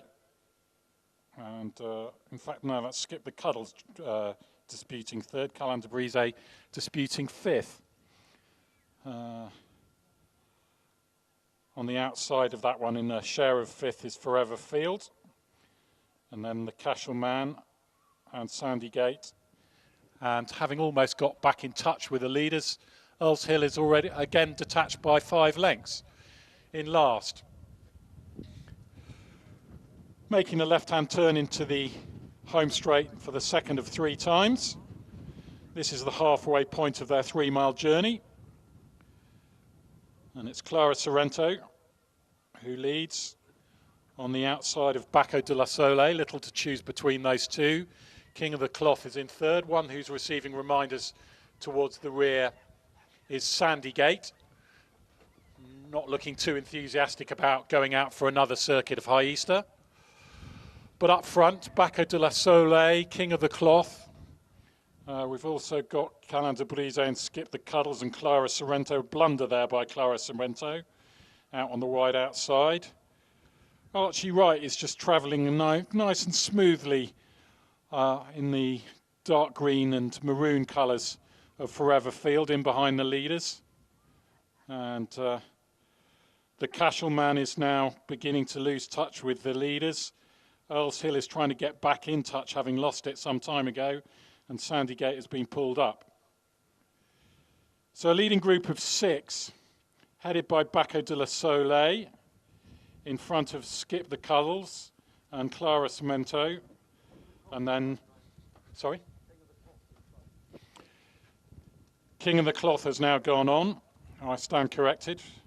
Not the other yellow collars of Baco de la Sole. He's dropped back to 5th. And it's King of the Cloth from in second, Skip the Cuddles, and then Clara Sorrento the grey. Forever Field still going nicely in 4th. Baco de la Sole has given James Shepherd a pretty good comeback ride, but it's now backpedaling into 5th. About to be overtaken by Calin de Brise, and then the Cashel is just about in touch. But up front, Skip the Cuddles on the outside of King of the Cloth, being tracked by Clara Sorrento. And then Forever Field, who's now coming under pressure. Baco de la Sole is getting back into it, Baco de la Sole. In fact, making up decent ground on the inside. Really good comeback ride for Mr. Shepherd. So it's King of the Cloth from Skip the Cuddles. Phil York on the outside of Gina Andrews. They're over the 4th from home. Now heading towards the 3rd from home. Skip the Cuddles and King of the Cloth, not much to choose between them. Clara Sorrento in 3rd. Forever Field is trying to rally in the share of that position, along with Baco de la Sole. Then we have Calin de Brise and the Cashel and they've drawn a long way clear of Earl's Hill. So still plenty in with chances as they got under half a mile to race, but it's all uphill. What's going on up front? Well, it's still Skip the Cuddles and King of the Cloth. These two have now drawn on by about 5 lengths from Forever Field. Skip the Cuddles on the outside of King of the Cloth. Not touch to choose between them. Touching down, it's just King of the Cloth from Skip the Cuddles, who's now beginning to get the full Phil York treatment. Phil York and Gina Andrews. Gina Andrews looking for a treble. Phil York, who's such an experienced pilot, but looking for his first winner of the season with many hundreds of winners under his belt. This is going to be a really good duel. Coming up to the 19th and final fence, King of the Cloth is just beginning to assert, but only by a length from, in second place, Skip the Cuddles, who has now cried enough, and King of the Cloth, a treble for Gina Andrews. She's absolutely flying along, unlike her horse, who's actually steadying right up coming to the line, but it's still going to be a treble. Skip the Cuddles ran really well in second. Where did Earl's Hill come from? He was never in it and has eventually got up for 3rd. Baco de la Sole, fantastic comeback ride for James Shepherd. Might be disputing 4th there alongside Calin de Brise, and everything else has pulled up, by which I mean Forever Field and Clara Sorrento, who was up there for a very long way and then went out like a light before 2 out. And also the Cashel has been pulled up. And the winning time, 7 minutes and 2 seconds. 7:02.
In the fourth race, the horses passed the post in the following order.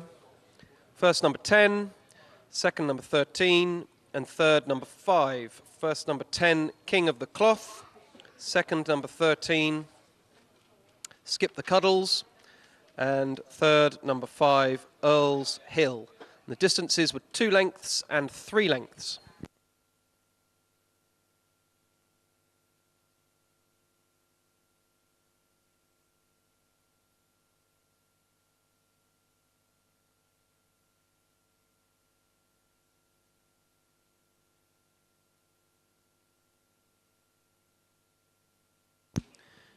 In the fourth race, the fourth horse past the post was number 1, Baco de la Soleil.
Horses away, horses away.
Declarations for the sixth race have now closed.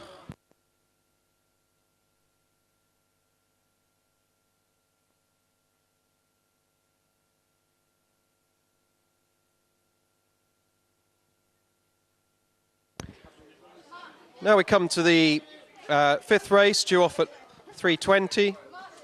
The Countryside Alliance Members Condition Race.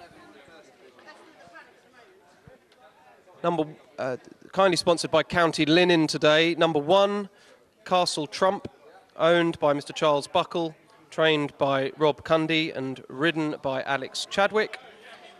And number 5, How to Get Away, the Oak Partnership, trained by David Kemp and ridden by Dale Hood.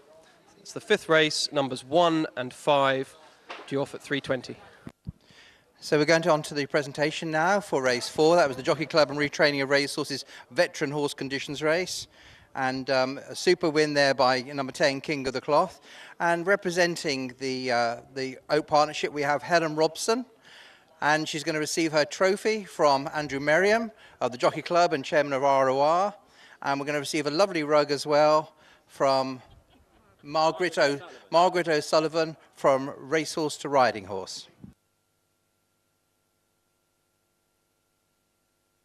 So well done to Helen. Super win.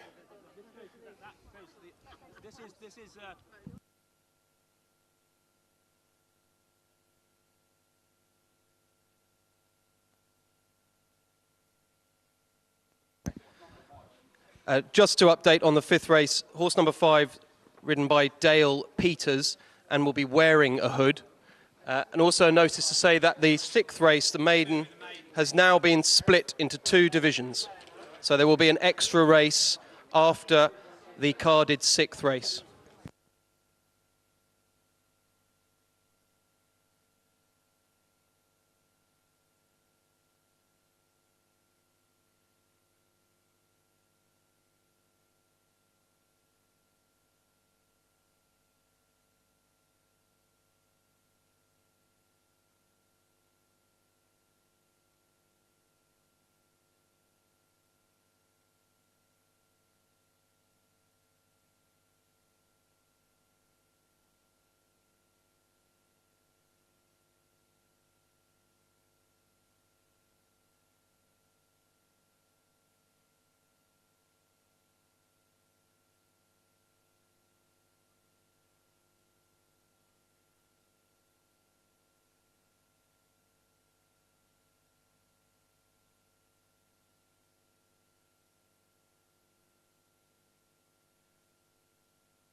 Fourth race, weighed in.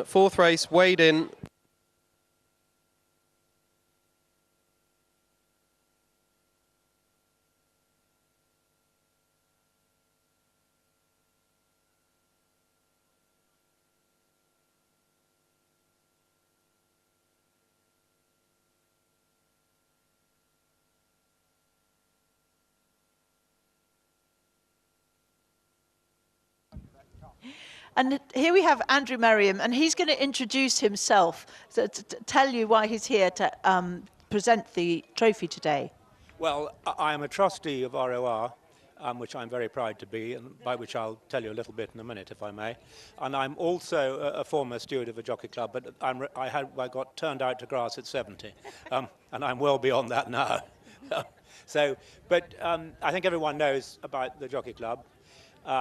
And ROR does exactly what it says on the tin, which is to rehome and retrain horses that are finished racing.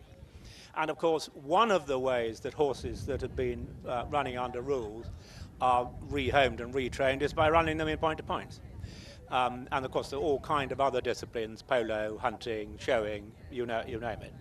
But we put this series together about 4 or 5 years ago in order to encourage people with veteran horses to bring them back, very often with novice riders, because as you saw, they tend to be horses that are probably not up to their handicap mark under rules, but are capable of running a jolly good race, as we've seen today. I think today's winner doesn't quite fit the qualification because I think it's obviously a very good horse indeed. And the series is very successful. We've been averaging over 10 runners a race throughout the season. I think there are 14 or 15 series, 14 or 15 during the year. And it's incredibly popular and very appropriate for both the Jockey Club, who want to encourage people to bring their horses under rules back into point-to-point, and for ROR. So that's it, really. Perfect. What a gentleman you are to interview. I haven't had to say a thing. But no, I quite agree with you. The races are very popular. As you say yourself, you usually have more than 10 runners in each race, which therefore shows it's doing exactly what you wanted to by getting horses in who perhaps aren't always good enough to win an Open or just a little bit older, like you say, making conditions easier for them, which is what it's all about. Absolutely. And it's such fun, and a lot of these horses are also running in novice rider races, which you would have seen. And to have a novice riders race and a veteran horse race on the same card and have double, well, pretty much all the entries running on both is quite an achievement. Absolutely. So thank you very much for coming today, Andrew, and for presenting and for enlightening us all as to what the retraining of racehorses do. Thanks, Lorne. Take care. Bye. Thank you.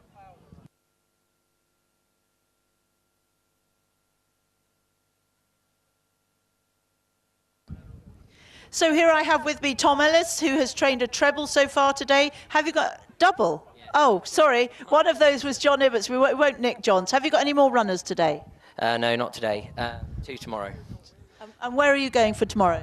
Guilsborough tomorrow. So it's almost a home game. You've been going to Alnwick and all sorts of northern courses. We see that the lorry must be leaving at 4 in the morning to go to these places. So it must be nice to have a home game.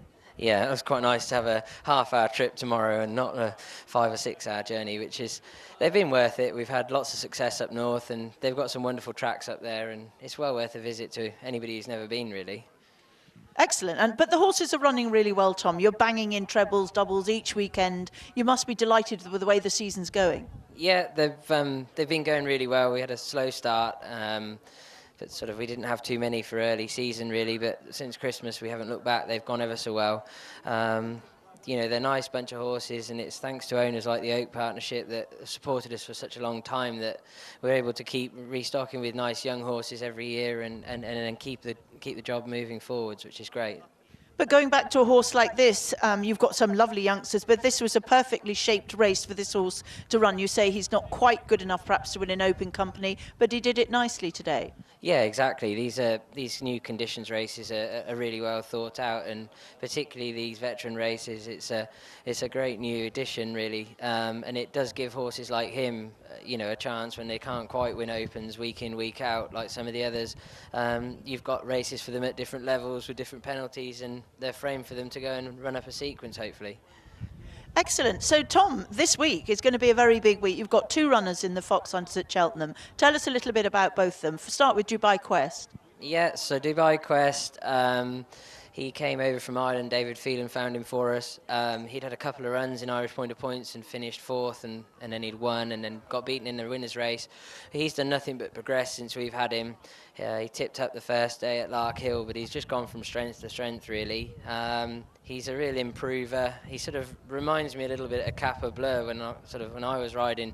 He was a young horse who came through the point-to-point ranks that then went on and he actually won a Fox Hunters. I mean, that would be a total dream next week, but I wouldn't swap him for too many in the race. I think, you know, he's definitely got a chance. I'd love it to rain for a few days, but you know, you can't have everything. But I gather John Pullen's actually been watering the new course. Yeah, and you know, at the end of the day, if it's good enough for the Gold Cup runners, it'll be good enough for us, definitely. And tough choice for Gina between Dubai Quest and Fumé Duderie. Tell us, for those people who don't know about Fumé. Yeah, I mean, everybody probably knows the story. We bought him for little money, and he won a sequence of races for us with Jack on board. He's got a special place in Gina's heart, obviously, because it's the one dream she'd always had, is to go and nick one at the sales like that and win a race with it. And that was job done at Cheltenham that day. And he's obviously gone from there and progressed, and he's already won round Cheltenham, albeit over 2 miles. He's got to step up on everything he's already done, but you know, he's only 7. There's no reason to say he's not still improving, really. So I'm really excited about running the both of them, and I honestly can't really split them in their homework. It was a tough decision for Gina, and her heart probably tried to pull her towards Fumé, but her head definitely pushed her towards Dubai Quest, really. But then what a choice to have. And fabulous to have Zach Baker as an understudy to ride the second string. I mean, what an understudy he is. Yeah. I don't mean to call him the horse the second string, but you know what I'm saying. I totally agree, and in most people's eyes, he probably is a second string. But I think, really and truthfully, they're both going there with a chance. If we could nick a place with either of them, it'd be wonderful, you know. But it's a Cheltenham Festival, and you can never go there confident you're going to win anyway. So make sure we beat the Irish, eh? Exactly. Let's bring it home. Good man. Well done, Tom. Well, thank you, Tom. And thank you, Lorne. We move on to the fifth race, the Countryside Alliance Club Members Conditions Race, kindly sponsored by County Linen. We only have the 2 runners in this race, but what great 2 they are. You'll see number 5, How to Get Away, in the familiar brown yellow cause of the Oak Partnership, who won the last race. And this will be Chris Jones. If he wins this, will be a treble on the day, which is unusual for an owner to have 3 winners. Ridden by Dale Peters. He's the superstar of East Anglia. He's won his last 2 races very comfortably. Last time he beat Clondor Westie at Horseheath by 3 lengths, but it was a very simple race. And our other runner in the race, number 1, is Castle Trump, in the familiar Buckle colours, Charlie Buckle owned, trained by Rob Cundy and ridden by Alex Chadwick. We have Castle Trump. And Castle Trump's no mug either. He's won 3 of his last 4 starts. He's a progressive 8-year-old. He beat Scooby at Kingston Blount towards the end of February, and he's a very nice horse. I would only mention, though, however, that Castle Trump was well behind How to Get Away at Horseheath back in January. So on the form, How to Get Away should be favourite. But you'd have to say that wasn't his true running, wouldn't you? Rob Cundy, when I interviewed him when the horse won at Kingston, said that wasn't his true running. He didn't like the firmer ground. And it's nice, soft ground today, so that should suit him, shouldn't it? Yeah, that was my thought as well, Lorne. I was thinking that the drying ground there wouldn't have suited, and I think this soft ground here. Be interesting to see what sort of pace they go in this race. It's going to be quite a canny, tactical race. 2 extremely experienced jockeys in Alex Chadwick and Dale Peters. Only 2 in it. I mean, you'd be fancying the David Kemp horse How to Get Away to win it, but it's going to be very interesting to see how he rides, and could be some interesting tactics here. Absolutely. Should we go for 7 minutes 45? And both jockeys again riding at the Cheltenham Festival this week. Alex Chadwick, as we've said already, riding the Fox Hunters, and Dale Peters riding Toby Hunt's Omar Moretti in the Kimure. And the best turned out is?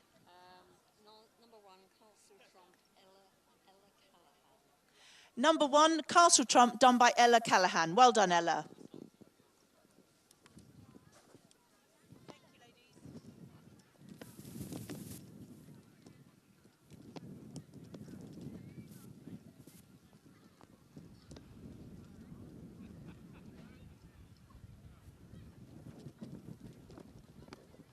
So the 2 runners for race 5 have left the paddock and are currently inspecting fence number 9. It's always a bit galling when you don't have a slightly more even distribution of runners than we have had today with the 3-runner race earlier on. But Tully's Touch, of course, being such a superstar, scared them off there. And here we've got 2 really good horses, multiple winners this season. And sadly, even though there were 11 entered, quite a few of those 11 had alternative engagements which they've taken up. Some of the others have declined the invitation to take on these 2 good ones. And we're just left with the match race. But it should be interesting nevertheless. And if nothing else, so that we can take part in the Adrian and Lorne sweepstake about what the winning time is going to be. That could be interesting. 7:45. I think they'll beat that, surely. But you never know with these races. I was a bit surprised how fast they went in that 3-runner race earlier on in the afternoon. Maybe this time will be the time when they really dawdle. So the 2 runners are at the start. How to Get Away, number 5. Brown and yellow quarters, hoop sleeves and cap. Dale Peters rides. This one wears a hood. And Castle Trump, number 1. Navy blue, light blue star, navy blue sleeves, light blue star, navy blue cap, light blue star. Addition to your race card is the jockey Alex Chadwick. So 2 runners for what is no longer our penultimate race, because the maiden has been split. So we have 2 more divisions of the maiden, one with 8, one with 7 in. So plenty more action here. I hope you've been enjoying the sunshine. I'd like to call it warm spring sunshine, but I think that would be a bit of an exaggeration, but sunshine nevertheless. And please continue to do so for the next hour or so, because we've got 2 more races after this, both of which should be quite decent betting events, given that they've got 8 runners and 7 runners in them. Many thanks to County Linen Services for their generous sponsorship here. The Moore family have been stalwart participants, supporters, and generally cheerleaders and volunteers of East Anglian point-to-pointing for years and years and years. So many thanks to them. It is really appreciated, and of course that continues here, because the starter, who is about to go up his steps in the next minute or 2 to get this race underway, is none other than Tim Moore. Thank you, Tim.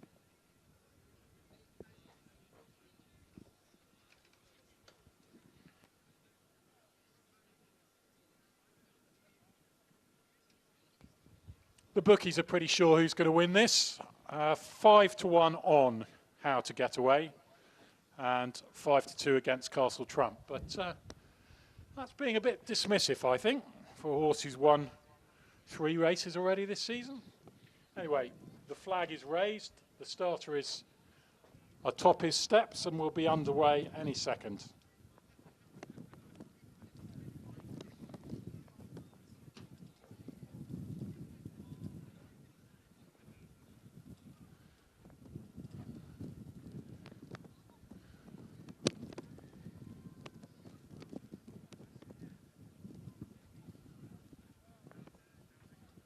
Right, they're coming in.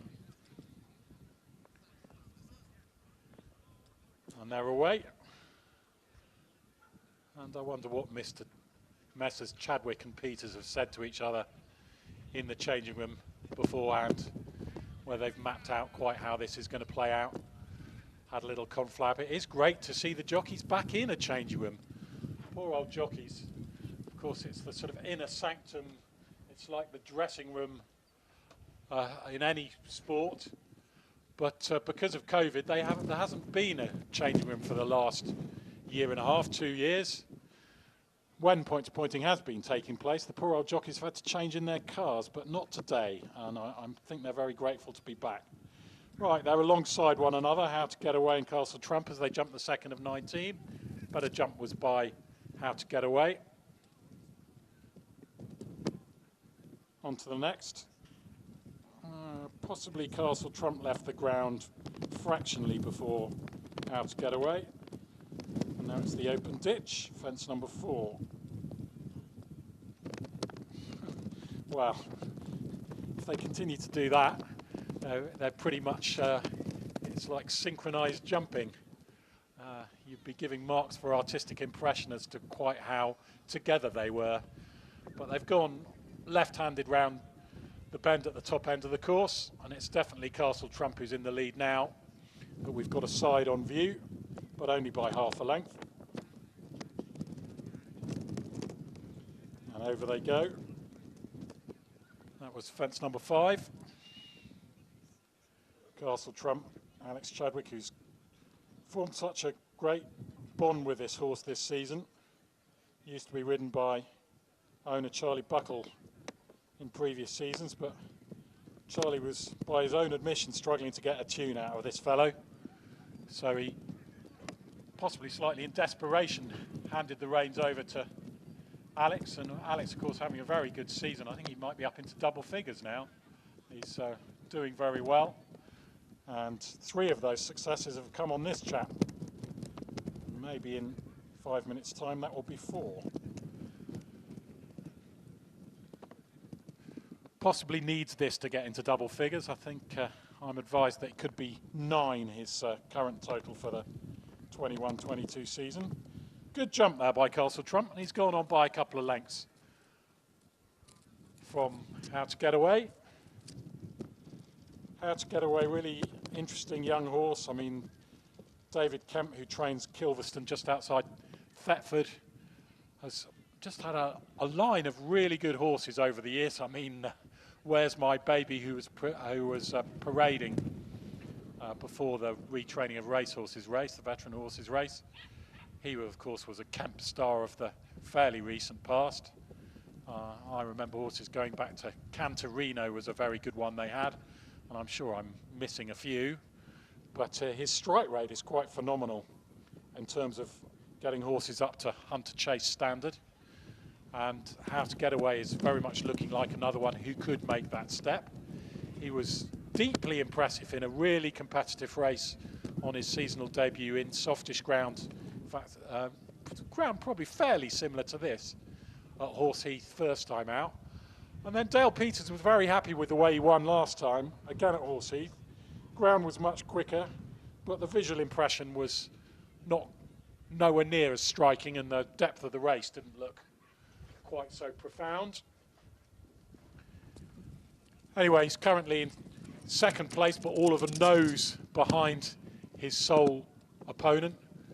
Castle Trump will be in, so Judge Jonathan Benson will be in for a pretty exciting time if they're still that close in a circuit's time. Slight mistake there by How to Get Away as the tempo increased a smidgen, but they're still very much as they were this time last circuit, jumping together. They do again at fence number 12, and this is number 13. It's the open ditch. Again, if you were going to mark them on the style of their leaping, at the moment Castle Trump would be ahead, because just been a couple of slightly scruffy jumps by How to Get Away. I think maybe I'm being hard on them. In the glaring spotlight of a match race, you do tend to look at these things a bit closer to say that he's made a couple of minor mistakes, but it just hasn't been quite as foot sure. And again, that was a mistake. I'm not having any. Dale Peters will have to own up to that one afterwards. It was definitely a slight miscommunication between horse and rider there. Didn't seem to stop his momentum too much, but Castle Trump just continuing on his merry way. He may be much the less favoured as far as the bookies are concerned, but he's minding his business, jumping well, travelling sweetly for Alex Taswick as I speak, and there's still nothing to choose between them. So line of 3 here and then 2 more. This is the 5th last. How to Get Away and Castle Trump. They're sticking to each other like glue. 4th last. How do they jump this one? Fine, absolutely nothing to choose between them. And the last of this quick-fire trio. Looks like How to Get Away is going to have the benefit of the inside round the final turn. But Castle Trump has gone on, and he's gone on by a length. And if you've backed the long-on sort of favourite, I would just be beginning to get a little concerned, because Castle Trump Overdrive is now being employed by Alex Chadwick, looking to move on for double figures for the season, and it's looking good at the moment. How to Get Away is toiling in second place. The body language from Dale Peters is not good, whereas Alex Chadwick looks absolutely happy as a pig in clover. Over the second last, he's gone 8-10 lengths clear, and Castle Trump, he was beaten by this horse, How to Get Away at Horseheath. Rob Cundy swore that wasn't his proper form because the ground was too fast. And I think he's been proved right here, because he's gone 8-10 lengths clear without really being brought under maximum pressure into the 19th and final fence. Pops over it beautifully. A lovely round of jumping. How to Get Away's over in second. Is trying his best, but actually no, I think Dale Peters has given up the unequal struggle. Castle Trump, 4th win of the season. Well done. How to Get Away in second.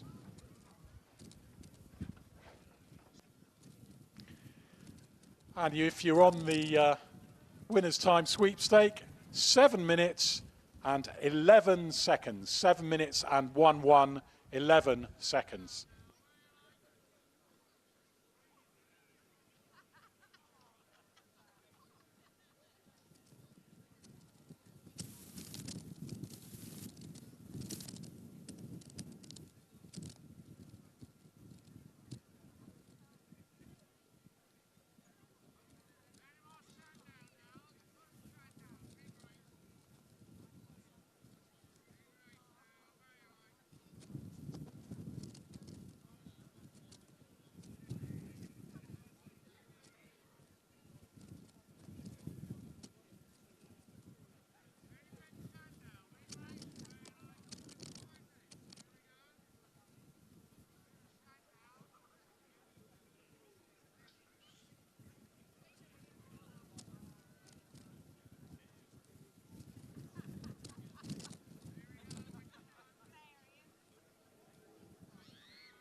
In the fifth race, the horses passed the post in the following order. First, number 1. Second, number 5. First, number 1, Castle Trump. Second, number 5, How to Get Away. And the distance was 4.5 lengths.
Horses away, horses away.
Thank you very much. Yeah, he was brilliant. Okay, right.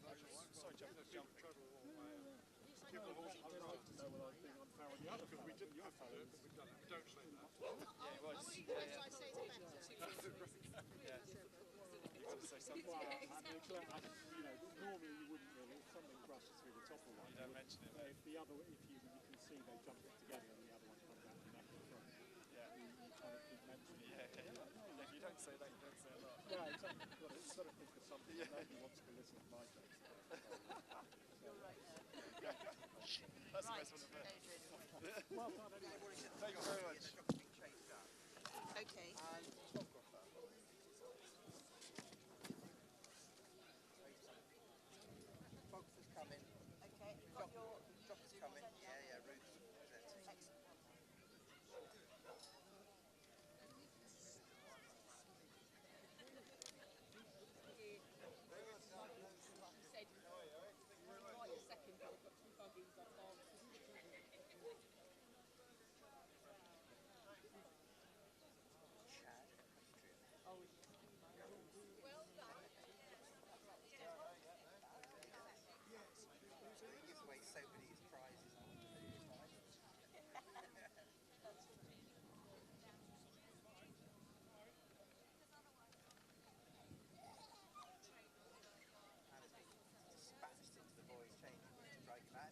Well, we're ready for a presentation now for the Countryside Alliance Club Members Race. And we're going to have Ruth Alston from County Lynn who's going to make the presentations of the most spectacular truck cup. If you can see this cup, this is a proper job. And the lucky man to pick it up is going to be Charlie Buckle.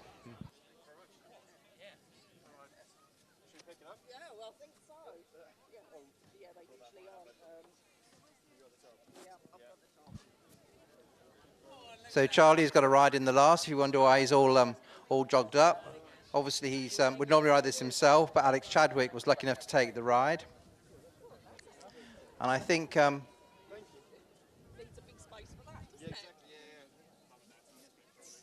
Lawney Hill is now going to have a couple of words with Charlie about his great success with Castle Trump.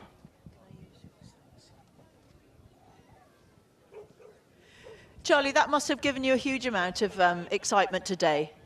Yeah, a huge amount of excitement, a lot of apprehension beforehand. I was actually stood with Chris Jones, the owner of the other horse in the race beforehand. Both of us were saying, you know, it's such a friendly sport, but you still get the apprehension. So, no, really pleased with him, really pleased with Alex. Obviously gave him a peach of a ride. So, yeah, all good. You know, the team at home, especially Rob and Eleanor and the girls at home looking after him, you know, they couldn't do more. So. But why didn't you ride him yourself? Because you've won on him yourself, haven't you? I've not won on him myself, no. I rode him 2 seasons ago. We unseated and fell twice, so I thought... Well, just as well I've done my research, isn't it? Well, listen, he did a great job today. And you've got another ride now, have you? Yes, I've got one in the maiden, the second division of the maiden, Close Contact. She's another homebred of Mum's, so looking forward to that as well. And you won on a homebred of Mum's last week, did you? Yeah, that's right, yeah.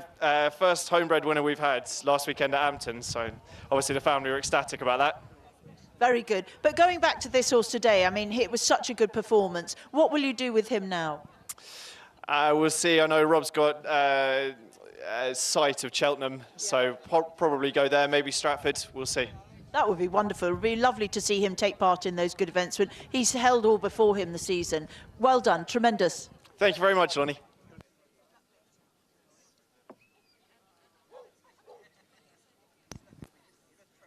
Fifth race, weighed in.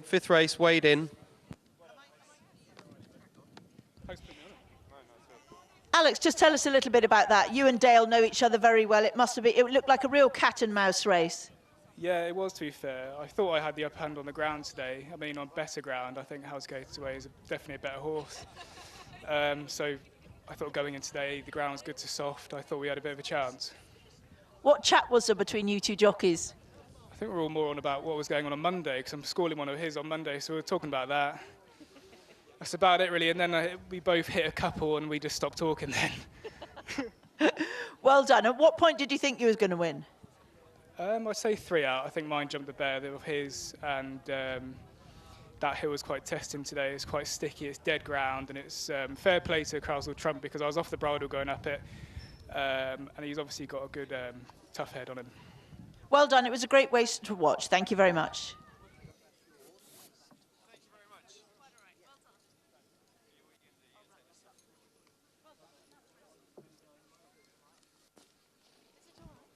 Now we're going to move on to the first division of the maiden race, which is kindly sponsored by Pram Agriculture. And And you'll see that we've split this race. We've actually hit the safety factor of 15, and we've split it into 2 divisions, and we've got 7 in the first division. And the first horse we can look after is number 5, which is actually being led up by his trainer David Kemp at the moment, and that's by appointment only. He's a lightly raced horse by a 7-year-old by Getaway. He's been placed in all 3 starts so far. His dam was a decent Irish pointer herself. He was 3rd in a Garthorpe Maiden in April last year. This is his first run of the season, but he looks like a really promising type.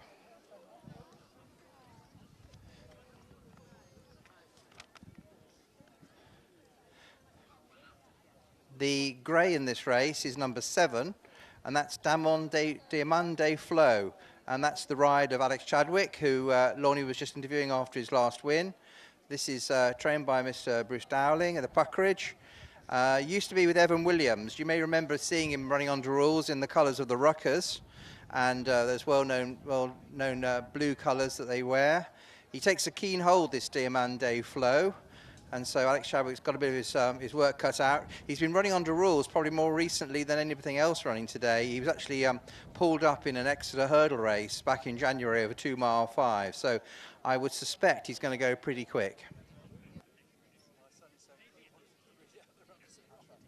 And we're just going to have the runners riders for race 6 now.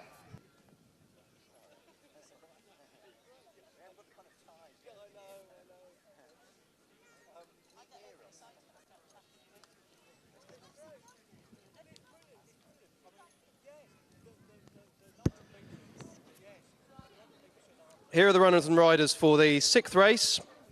Division 1 of the maiden race, Division 1 of 2. Horse number, this is kindly sponsored by Prime Agriculture today. Horse number 1, Allo Allo, owned by Mr. M. Kehoe and ridden by Charlie Case. Number 2, Bay d'Opale, owned by the Turner family, trained by Edward Turner and ridden by Rupert Stern. Number 5, By Appointment Only, owned by Mr. David Kemp and Mrs. Imogen Kemp, and ridden by Dale Peters. Number 7, Diamande Floss, owned by Mr. B. Dowling, and ridden by Alex Chadwick. Number 10, How It's Done, owned by Mr. N.W. Padfield, and ridden by Gina Andrews. Number 11, Corto Stinko, owned by Mr. A. Pennock and ridden by Charlie Marshall. This horse will run in cheek pieces and a tongue strap. Horse number 14, Mega Boost, owned by Mr. John White, ridden by Murray Todd, and the horse will run in cheek pieces. And finally, No Peace From Him, number 17, owned by Mrs. Victoria Phelan, trained by David Phelan and ridden by Freddie Marshall. So Division 1 of the maiden race, numbers 1, 2, 5, 7, 10, 11, 14 and 17, due off at 3:55. So the next one to look at is the one just walking up the hill in the blue saddle paddock towel. Number 10 is the Nigel Padfield trained horse, How It's Done. He's a 10-year-old gelding by a publisher. He's in his 5th season as a 10-year-old. He's obviously still a maiden, which is a bit disappointing for a horse of that age, but he was 3rd to every minute at Kingston Blount in February, so he does have some ability, and his best form is at 3-mile 1, so you could see him staying on, which is obviously a bit of a test of attrition today on these ground, and he's got the absolute able assistance today of Gina Andrews. Simon Andrews, her father, goes back a long time with the Padfield family, and she's been riding for him here whenever she can for many years.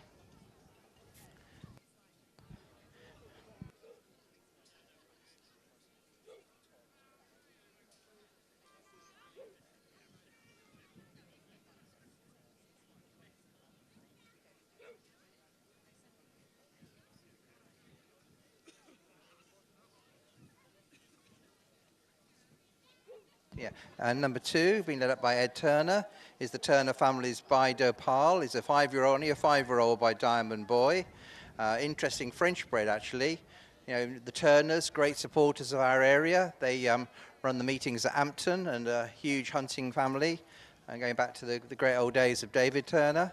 And he's an ex-French bred 5-year-old. He was 4th in a Punchestown maiden point-to-point back in May 21.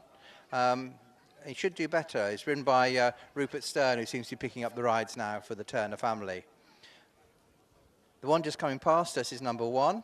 Number 1 is Allo Allo, and Allo Allo's trained by the Keoghs, goes out with the Bristol Wadden Chase, ridden by Charlie Case today. He was a pretty decent point-to-point in Ireland back in the day. I dare say he cost a few quid because he was 2nd in a couple of point-to-points in Ireland. And most recently, he was 2nd to Satellite Receiver at Lark Hill towards the end of January. He's an improving sort, and I'm sure we'll see him breaking his maiden at some point this season. He's owned by Michael Keogh, and led up by his wife Fiona. And Michael sold his nice mare Mascada for £80,000 through the Thoroughbred auction the other day, because she's entered in the Grand Annual at Cheltenham. So all drinks are on Michael today, I think.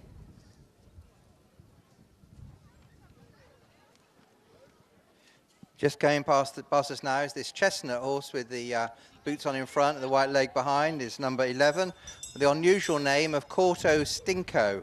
I'm sure that means something else in French. He's a French bred, trained by the very useful trainer Andrew Pennock, who's based at the foot of the hill at Ampton. A good trainer, and he's running this Corto Stinker, can be ridden by Charlie Marshall, ex-Irish, was 5th in a Stradbally maiden back in May. Hasn't completed a point-to-point here yet, but Andrew Pennock's a shrewdy, and he'll know what he's doing. Coming down the hill in these attractive pink colours now is number 17. Number 17 is No Peace From Him, ridden by Freddie Mitchell.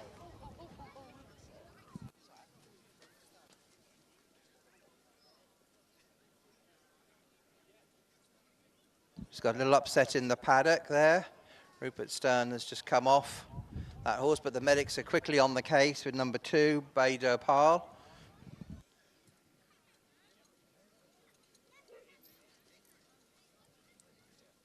So I'm sure they'll take a turn now while they wait for Rupert to get reunited. I was just talking about number 17, No Peace From Him. It's trained by David Phelan. Is an Irish-bred 7-year-old, was 4th to Grand Knight at Lark Hill. A little bit disappointing, but he's only a 7-year-old, so it's all to do, and got the useful Freddie Mitchell on board. He, of course, used to ride under rules. 14 here in the very familiar John White colours, the black with the pink hoops that you're so familiar with. You know, obviously has a lot of runners normally over at Higham as well, and that's Mega Boost. Mega Boost is a daughter of Court Cave, ridden by Murray Dodd today. Hasn't shown much form, but I'm sure is got a chance in this race now. I think we're just getting, Rupert's probably just going to get checked over by the doctor.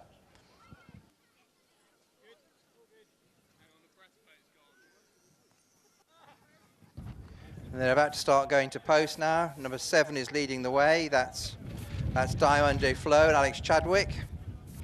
Then we've got number 1, Allo Allo.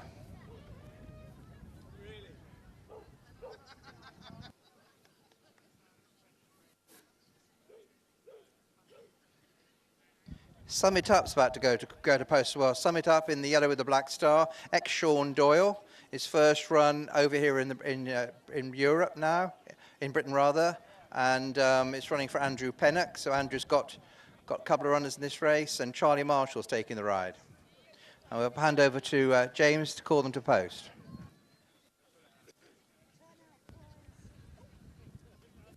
Thank you, Adrian. Just keeping an eye out for the familiar Turner colours and Rupert Stern, just checking that Bido Pal will be okay to take part. Just a possibility that one might be a late withdrawal, but let's hope not. So I'll concentrate on the other 7. 2 that have reached the penultimate fence are By Appointment Only and Allo Allo. Hello in the Michael Kehoe maroon with the white hoop and the hoop sleeves colours. Addition to your race code is the jockey Charlie Case. By appointment only, Dale Peters rides in David and Imogen Kemp's emerald green and light blue checks with light blue sleeves and a purple cap. Also at the second last fence we have Corto Stinko, the mount of Charlie Marshall. This one has cheek pieces under tongue strap and carries Andrew Pennock's yellow with a black star and a black cap colours. Also at the second last we've got the only mare in the lineup, Mega Boost. Murray Dodd rides, she wears cheek pieces and the colours are black with pink hoops and armlets and a pink cap.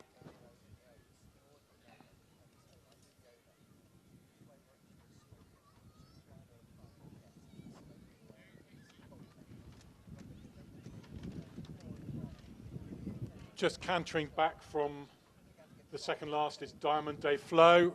Alex Chadwick looking for a quick fire double on this one, light blue with the dark blue stripe and sleeves and the light blue cap, Brian Dowling's colours. And then we've also got No Peace From Him. This one's ridden by Freddie Mitchell. That's an addition to your race card. Pink with a green star, stars on sleeves, pink cap, green star.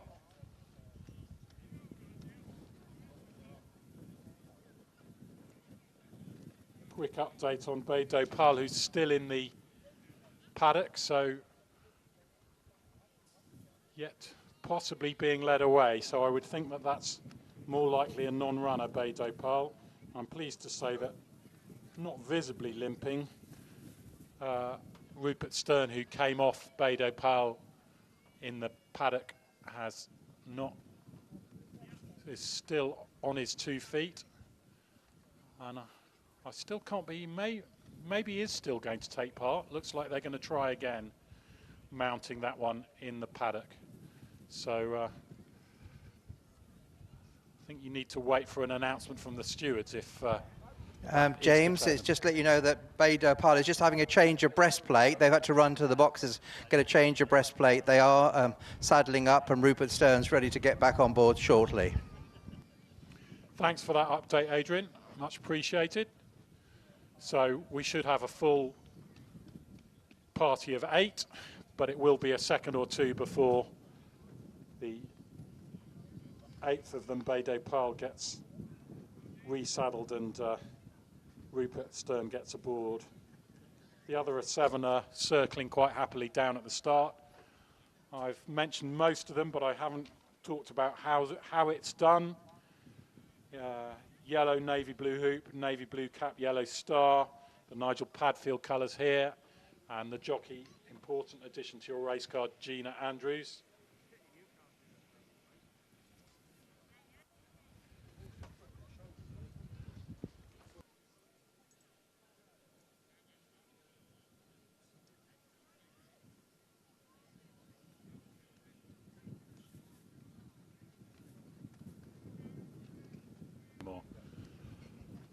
And the last of the 8, Bay Dopal, who's looking pretty calm now, I'm pleased to say. Did just seem to draw one I think I've spoken too soon because it's got rid of Rupert again on the way down to the start. So a second unseating of Rupert Stern, this time on the way down to the start. Rupert is very quickly up on his feet, and I think the horse has been caught, has it? Yep, the horse has been caught. So we may be in for another slight delay, but it would be no great surprise if, having already got rid of Rupert Stern twice, he's a brave man, Rupert, possibly Bay Dopal does not take part.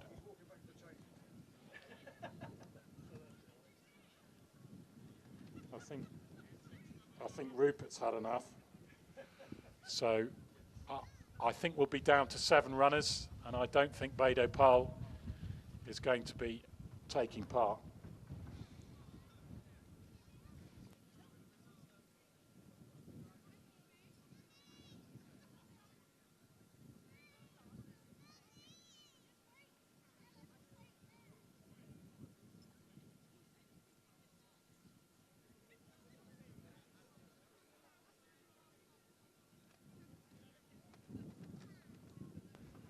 Right, quick show of betting. This was before Bader Par was taken out, and he was 14 to 1 at the time.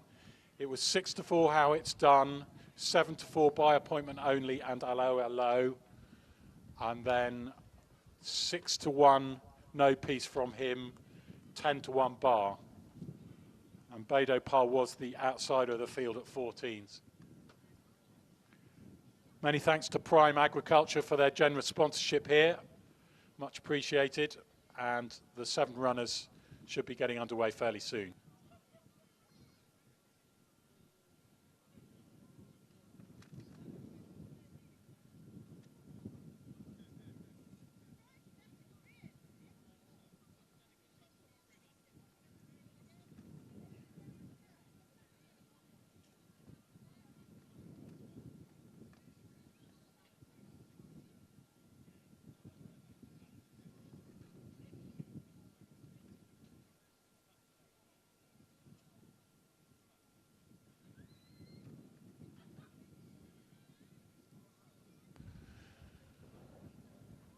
The recalled man's flag is up and the starter's flag is about to be raised also. It's just at waist level at the moment. Tim Moore just clutching it and about to raise it above shoulder height, I would imagine. But the 7 participants are still circling, haven't they? Now they're being called in. They're on starters' orders.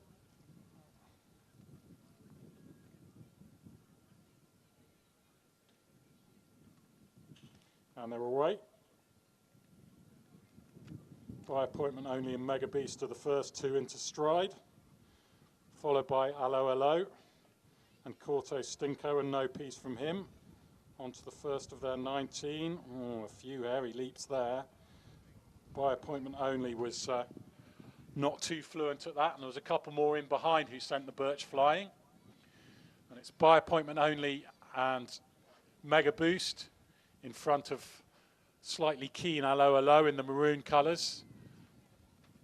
And then the yellow with the black star of Corto Stinko. And then no piece from him in the pink. The back marker is at the early stages how it's done. And just in front of them, we've got, just in front of him, we've got Diamond Day Flow. Over the next fence 3. Slightly less scruffy leaps there. There's a semblance of a mistake from no piece from him, but nothing more than that. And they've all jumped the ditch well. So that's 4 of their 19 out the way. And up front, by appointment only, bit of a hairy start over the first, but his jumping has settled down after that. Leads by half a length from Mega Boost, and then Allo, and then Corto Stinko, and then Diamond Day Flow, no piece from him, and finally how it's done. Fence 5, and the mistake there was from Corto Stinko. Just lost a length or so, dropped away from his position tracking the front 3, but is back up in 4th now. By appointment only from Mega Boost. Diamond Du Flow appears to want to go a bit quicker than his pilot wants to allow. He's moved up into a share of 3rd place.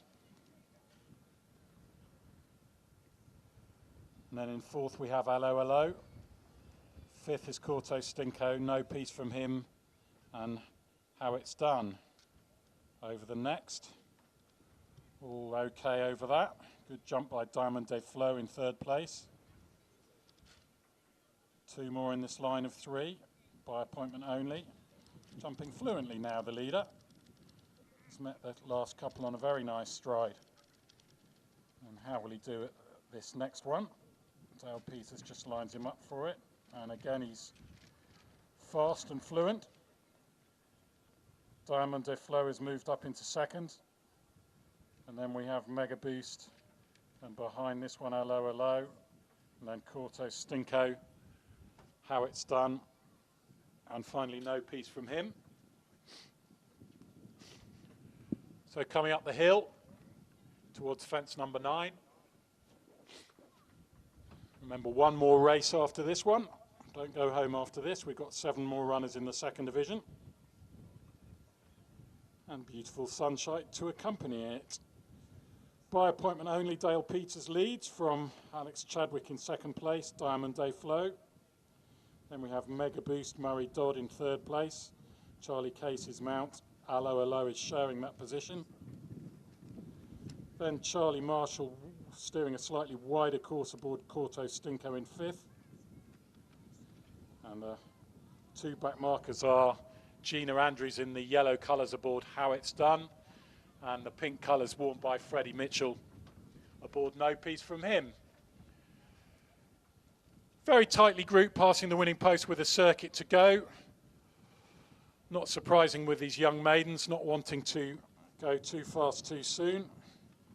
They've seen how plenty of horses have struggled a bit to get up the hill earlier in the afternoon, and they don't want to happen with these youngsters and give them a bad experience. There was a bit of a mistake at that previous fence by No Peace From Him, who was one of the back markers.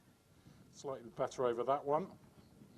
But now just being slightly rousted along by a couple of strides by Freddie Mitchell, No Peace From Him. Mega Boost has lost her early position, as has Corto Stinko, and those 2 are now 6th and 7th in this 7-runner field. Allo Allo has gone on, overtaken by appointment only. Diamond Day Flow is 3rd. 4th, creeping closer, is How It's Done, looking for this 4-timer for the champ, Gina Andrews. Made a bit of a mistake there, though. How It's Done didn't jump that at all well, and is being now joined in 4th place by Corto Stinko.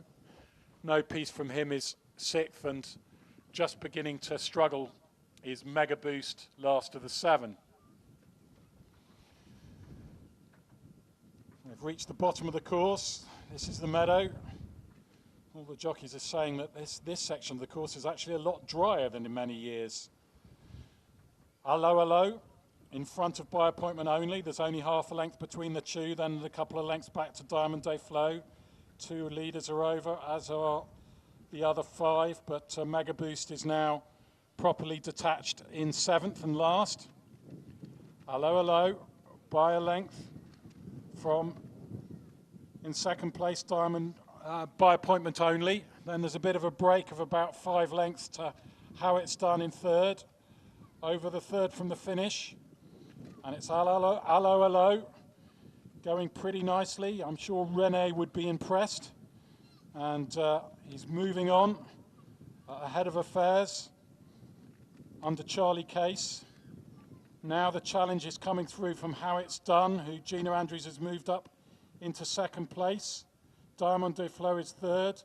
By Appointment Only dropped back to 4th, but is now back into 2nd place, given a breather potentially by Dale Peters. And How It's Done gave that a bit of a rub, and it's now back to what we had half a mile ago, which is Allo Allo just in front of By Appointment Only as they round the home turn into the home straight with just 1 fence left before they finish this 1st division of the maiden. Allo Allo seems to be going slightly better than a By Appointment Only as they come to the final fence. Allo Allo the far side of By Appointment Only. Allo Allo by a length being pushed out and now ridden out by Charlie Case. By Appointment Only's very green, but he's coming back at him. Allo Allo and By Appointment Only. Tight one. Diamond Day Flow was 3rd. Then How It's Done, who made a couple of mistakes, including one at a crucial moment. And all the rest have been pulled up. I don't think Corto Stinko jumped the last, and I know for sure that Mega Boost and No Peace From Him did. Tightest finish of the day, leave that one to the judge. And the winning time, 7 minutes and 11 seconds. 7 minutes and 11 seconds.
In the first division of the maiden race, the 6th race, the horses passed the post in the following order. First, number 1, second, number 5, third, number 7, and fourth, number 10. First, number 1, Allo Allo. Second, number 5, by appointment only. Third, number 7, Diamant de Floss. And fourth, number 10, How It's Done. The distances were a neck and 4 lengths. The stewards have also confirmed that number 2 in that race, Bay d'Opar, the Mount of Rupert Stern, was not under orders. He was withdrawn, not under orders.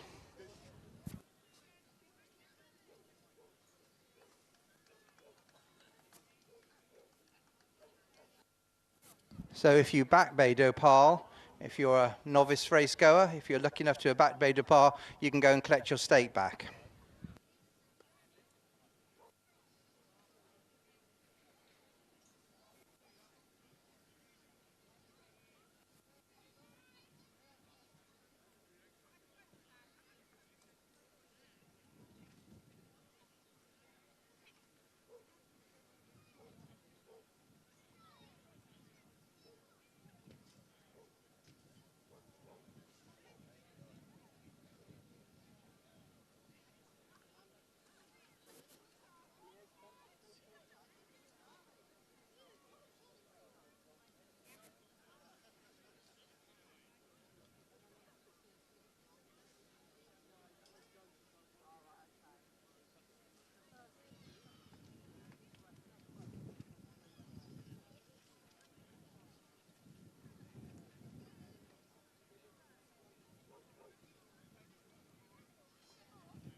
Horses away, horses away.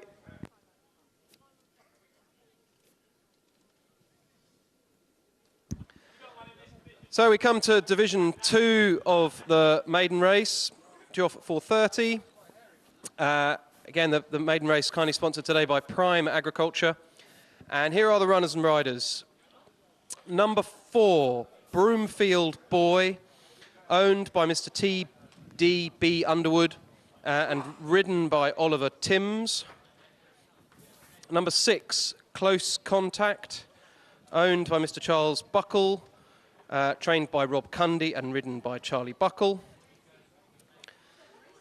Number 8, Edam de Mestivel, owned by the Big Cheese Partners, trained by Joseph Akehurst and ridden by Jerome Power, and the horse will run in a hood. Number 9, Great Vizier, owned by the Turner family, trained by Edward Turner and ridden by Rupert Stern, and the horse will run in cheek pieces. Number 12, Kerr Melba, owned by Mrs. Fiona Dennington and Mr. Chris Dennington, ridden by Phil York. Number 15, Mossy Be Lucky, owned by Miss Christina Blockley and Mrs. Angela Long, trained by John Ibbott and ridden by Gina Andrews. And finally, number 20, Summit Up, owned by the Dolmer Racing Club, trained by Andrew Pennock and ridden by Charlie Marshall. The numbers again, numbers 4, 6, 8, 9, 12, 15, 20, and that's the second division of the maiden race. And the maiden race was kindly sponsored by Prime Agriculture. And there's the most magnificent cup. I mean, I'll tell you, if you want to win a nice cup, you should try and win a race at High Easter because they're marvellous. And I think Lawney Hill is going to be presenting shortly to Michael Keogh.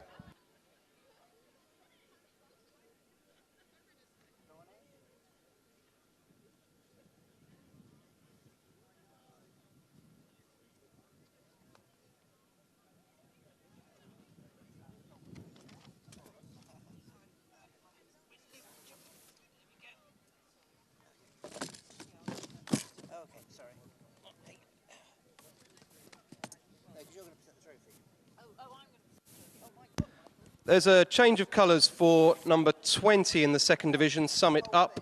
The jockey will be wearing blue with red chevrons.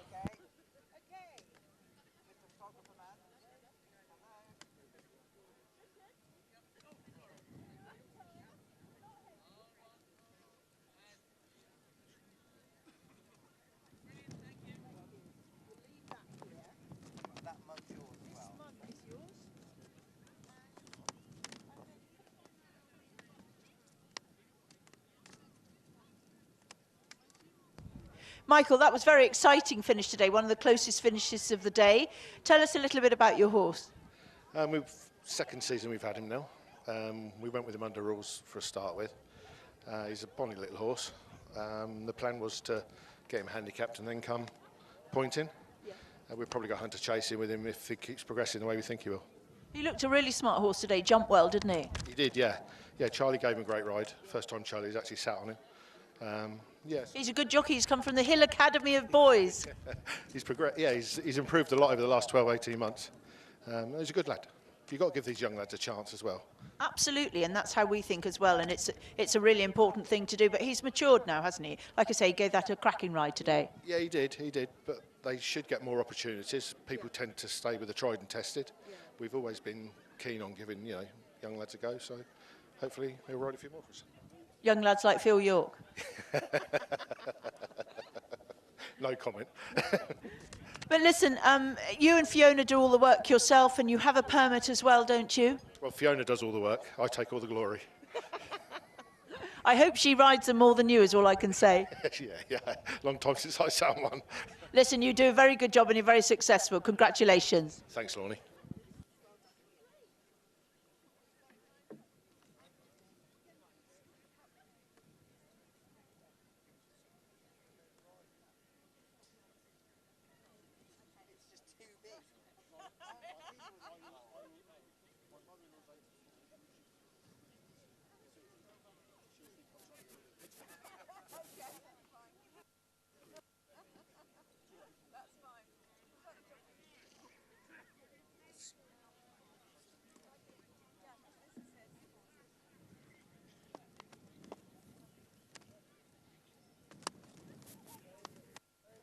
The first division of the sixth race, the maiden race, is now weighed in.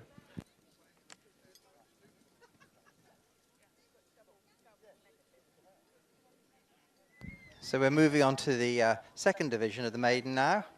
And Mr. Andrew Pennock himself is leading round number 20, which is Summit Up.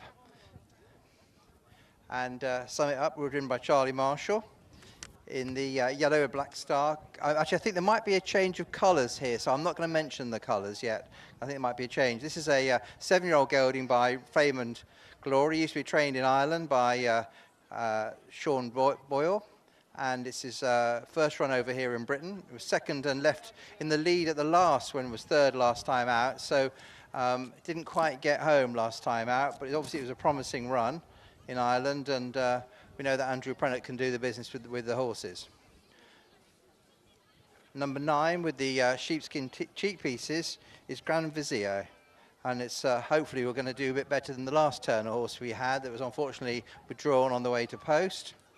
And Grand Vizier is a son of Sir Percy, the Derby winner, out of a Sadler's Wells mare, so you might call that bred in the purple, and used to be owned by the famous Maneer and Swade partnership, and was a interesting horse, pretty consistent for them, was placed over hurdles, but it's now moved on to the Turner Yard at Ampton. Will be ridden by Rupert Stern. He was third to Night Duty at Kingston Blount in May last year, and then fell on his last start, but hopefully he'll run well today. We have a chestnut horse just gone by us called number 6, and that's Close Contact.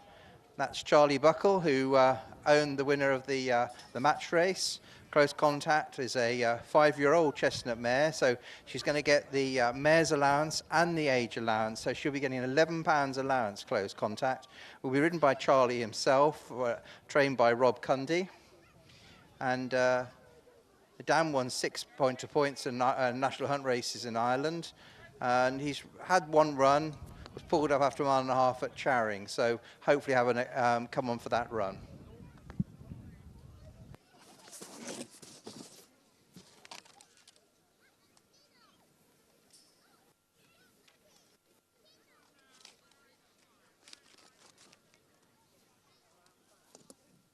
Big, good-looking horse here, number 4. This is Broomfield Boy. Broomfield Boy, definitely the biggest horse in this race. He's an 8-year-old son of Presenting and trained by the Underwoods. He's ridden by Ollie Timms. He's an ex-Irish horse. He's placed in Irish point-to-points. He was third in a Tipperary bumper, and he also ran there in May last time out. He was 7th last time out at Tipperary. So I believe this is his first run over here. He's been running well on soft ground in Ireland, so he wouldn't be without a chance.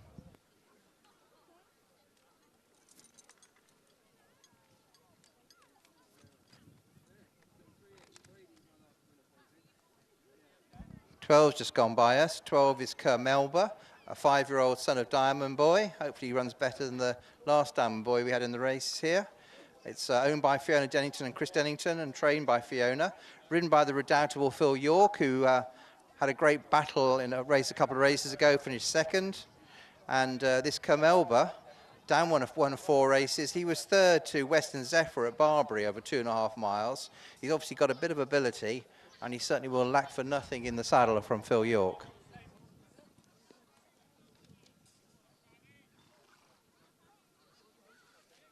I think the one also I've not talked about is number 8, Edam de Mestival, another French bred, had a lot of French breds today, owned by a great name, owned by the Big Cheese Partners, Mrs. Akehurst, trained by Joe Akehurst. And I'm going to ask Lorne if she's ever heard of Jerome Power. Are you familiar with Jerome? I'm not familiar with Jerome, but it's a great name, and hopefully we'll hear more when he starts riding lots of winners. I think he's based in Newmarket, is what I heard, but I have to find out a bit more about him. His horse has got a hood on today. You can see the hood just coming up the hill there. A hood being like a blinker, but it's got with ears.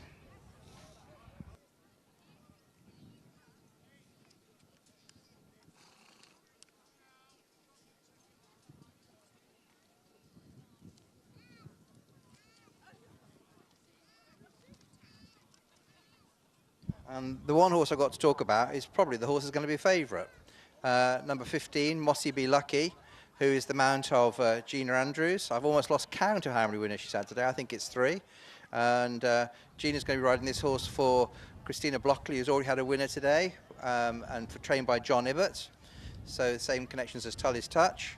And he's an ex-Irish 6-year-old. He was he's third rather, to Highland Glory at Ampton in March. And he's a very consistent sort of horse, and I'd have thought he'd probably like to be a favourite.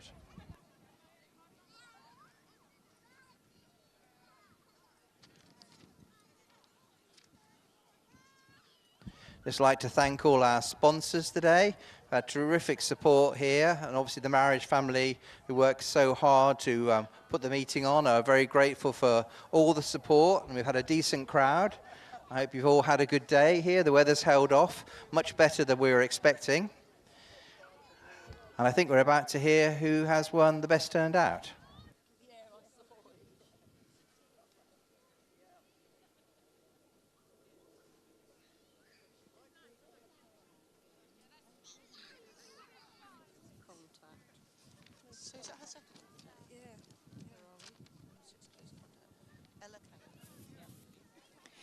And the best turned out for this race is number 6, Close Contact, done by Ella Callahan. We'd like to actually say this is her second best turned out of the day. So that's a real achievement. Well done, Ella.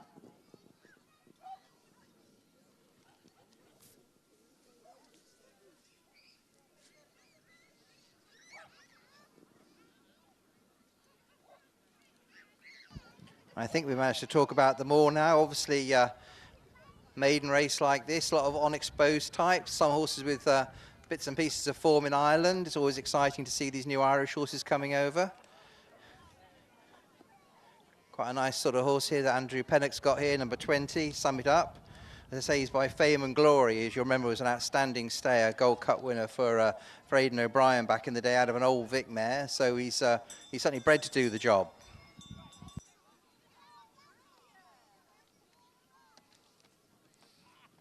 And the jockeys are mounting, so it won't be long before they're heading to post.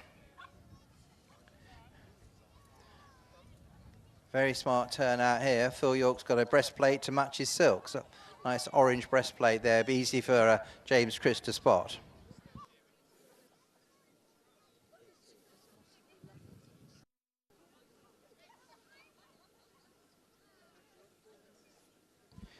Over to James. The first to post will be number 8, Adam Domestival, and Jerome Power.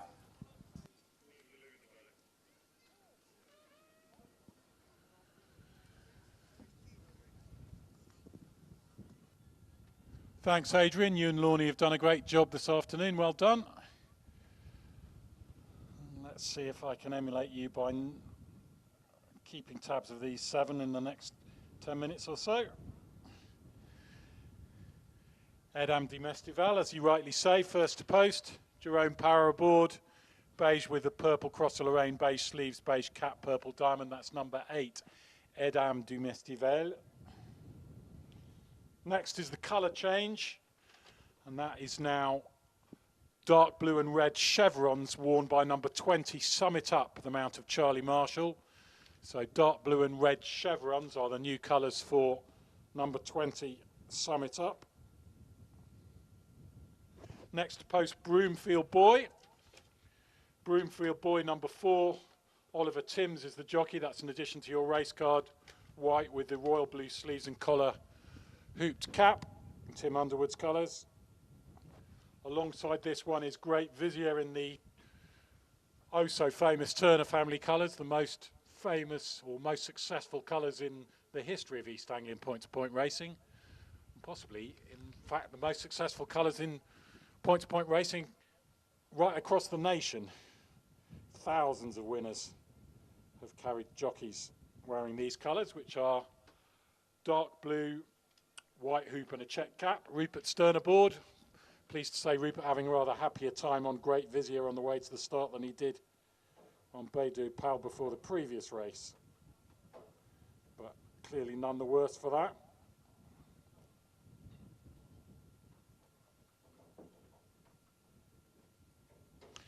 The only mare in the field is Close Contact, just turning away from the penultimate fence.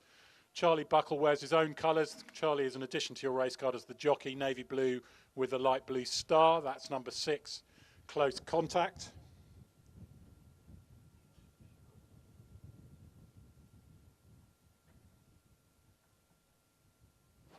We've also got number 15, Mossy Be Lucky in the grey and yellow stripes with a grey cap. Important jockey addition here is Gina Andrews aboard Mossy Be Lucky number 15.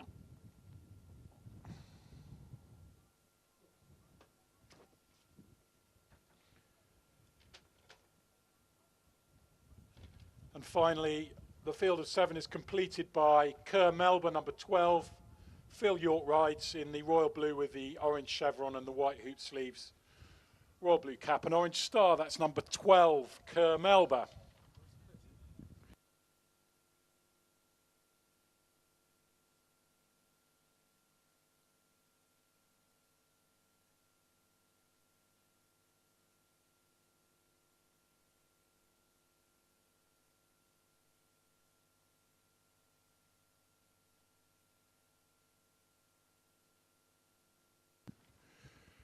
Right, Gina Andrews looking for a 4-timer, and the bookies reckon that's reasonably likely because she's on the favourite. Even money, Mossy Be Lucky. 6-4, second favourite, Sum It Up. 3-1, Kerr Melba.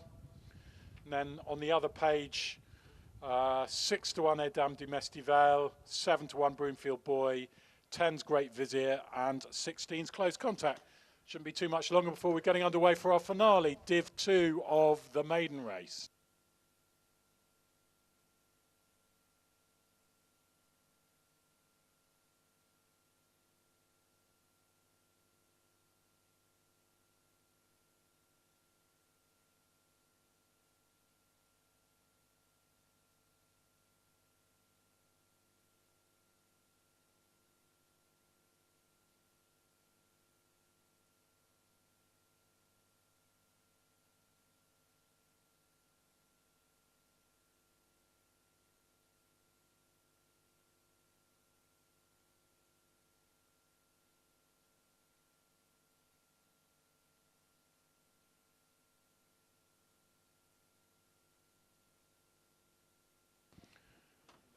My starting team are not messing around, they're under orders, or no, they're not under orders actually, but the recall flag has been raised, so they will be forming a line pretty shortly.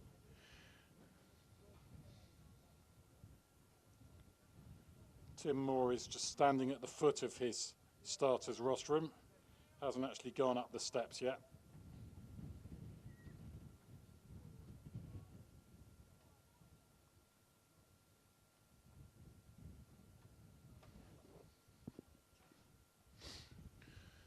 Not sure I informed you of the cheek pieces aboard Great Vizier. That one's wearing cheek pieces. I think that's the only bit of headgear we've got amongst these 7.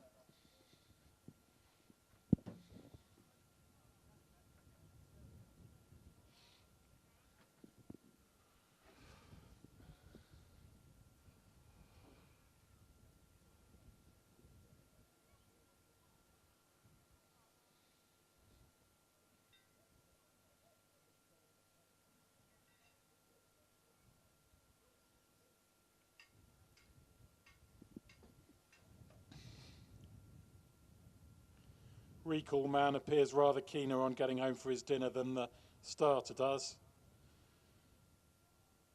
Tim Moore just making sure everything is hunky-dory before these get underway.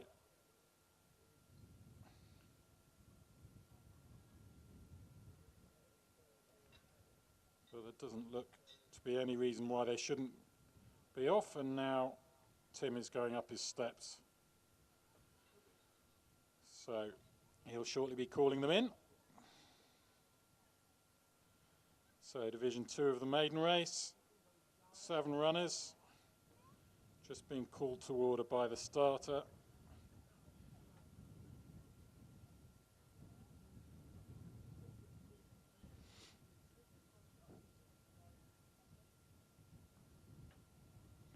And they are now under starters' orders.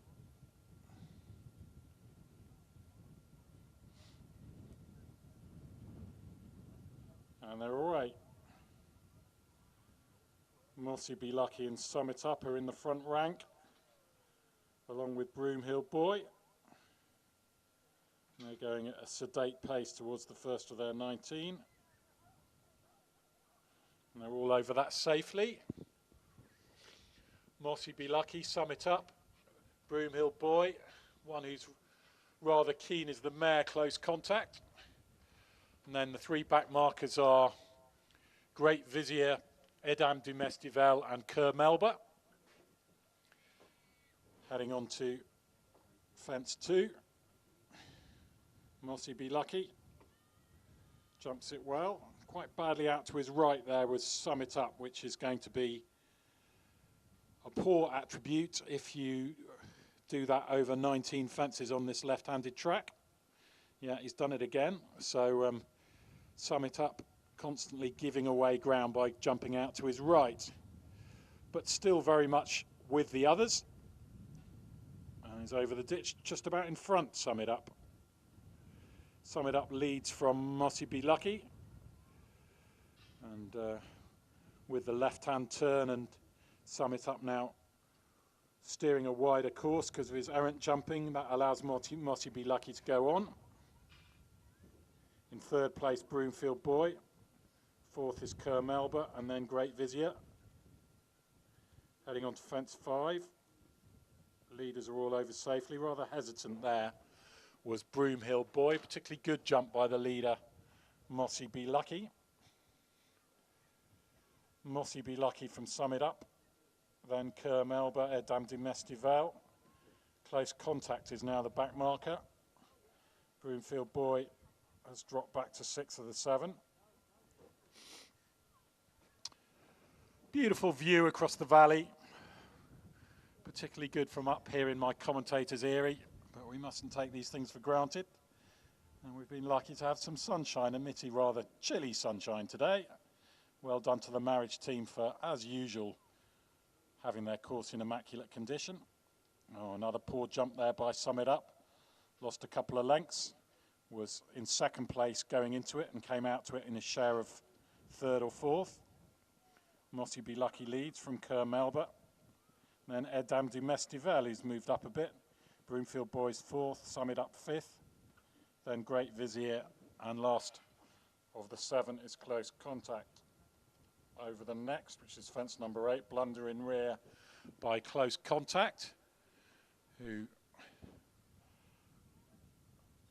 looks like she has a bit to learn about this chasing game. But there's still time for these maidens.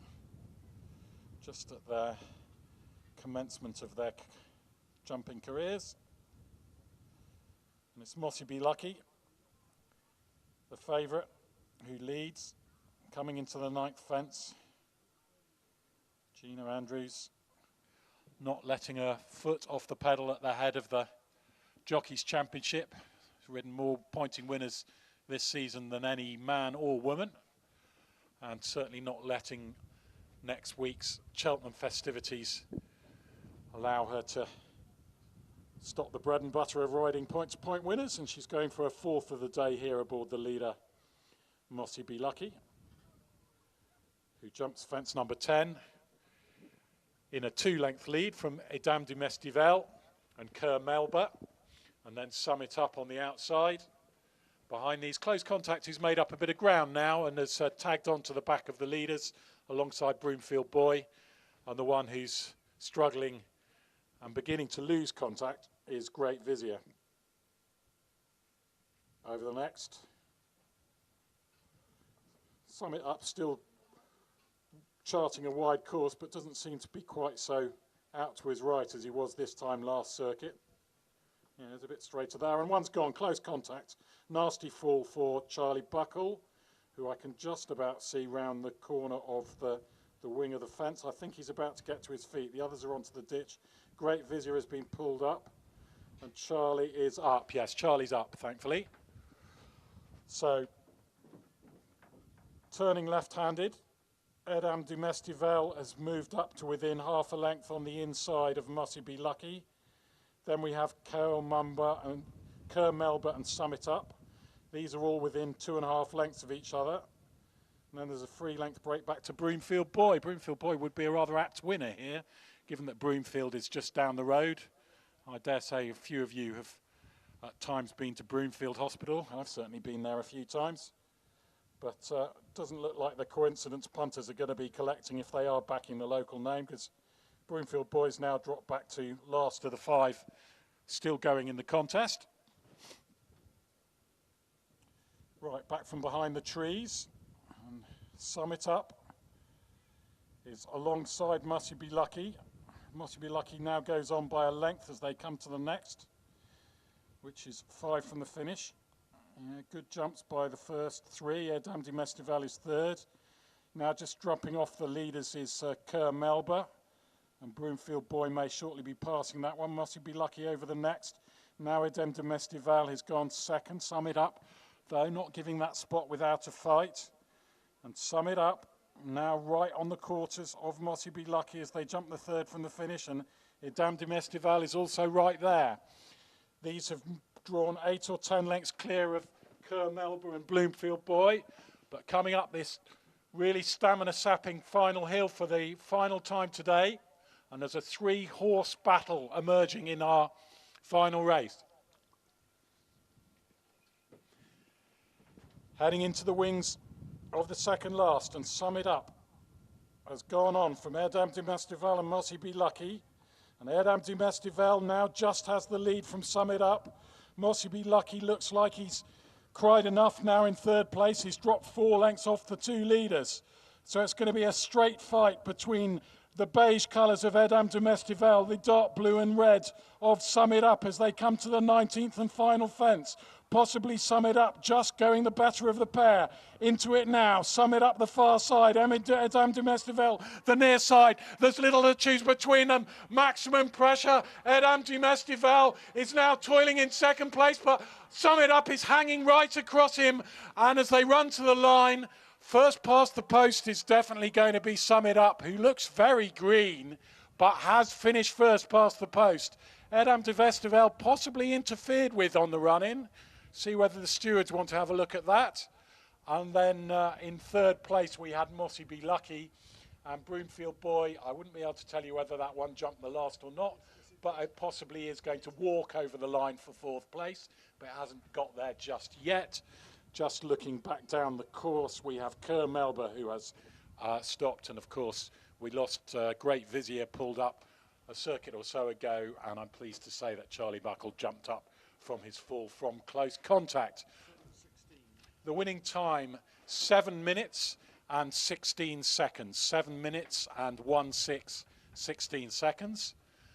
I hope you very much enjoyed your afternoon's racing here at High Easter. Don't forget, we've got more action here at High Easter next month on Grand National Day.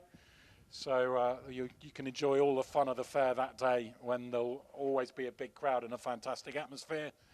Have a safe journey home.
In the second division of the maiden race, the horses passed the post in the following order. First, number 20, second, number 8, third, number 15, and fourth, number 4. So first was number 20, Sum It Up. Second, number 8, Edam du Mestival. Third, number 15, Mossy Be Lucky. And fourth, number 4, Broomfield Boy. And the distances were 1.5 lengths and 15 lengths.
Horses away, horses away.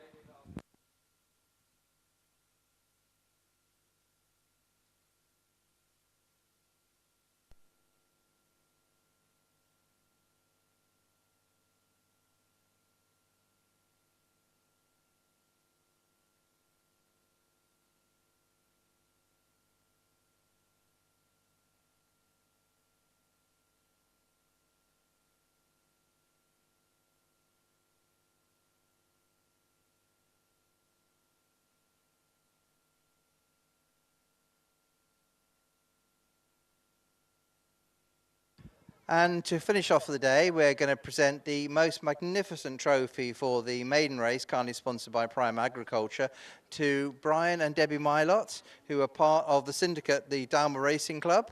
And Lornie Hill, who's done a marvellous job as my co-commentator, is going to present this trophy. She can barely carry it, and I look forward to seeing them clean it. Here we go.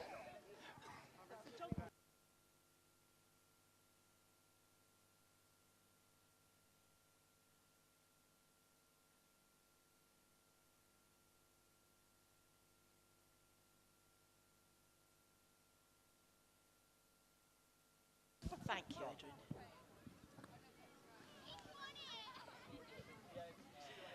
Now, Brian, you were telling me about some lovable rogue called John Simpson, who I think I can see over there, and he got you into point-to-pointing, is that right? Yes, that's correct. We've been friends with John for years. He's our farrier, or was our farrier, and you know, we come pointing with him several times, and we just caught the bug and just had to get involved. This is such a lovely thing to hear because, you know, some people breed horses, some people have them for their children to ride, but to hear this sort of story is brilliant because it shows everyone can get involved.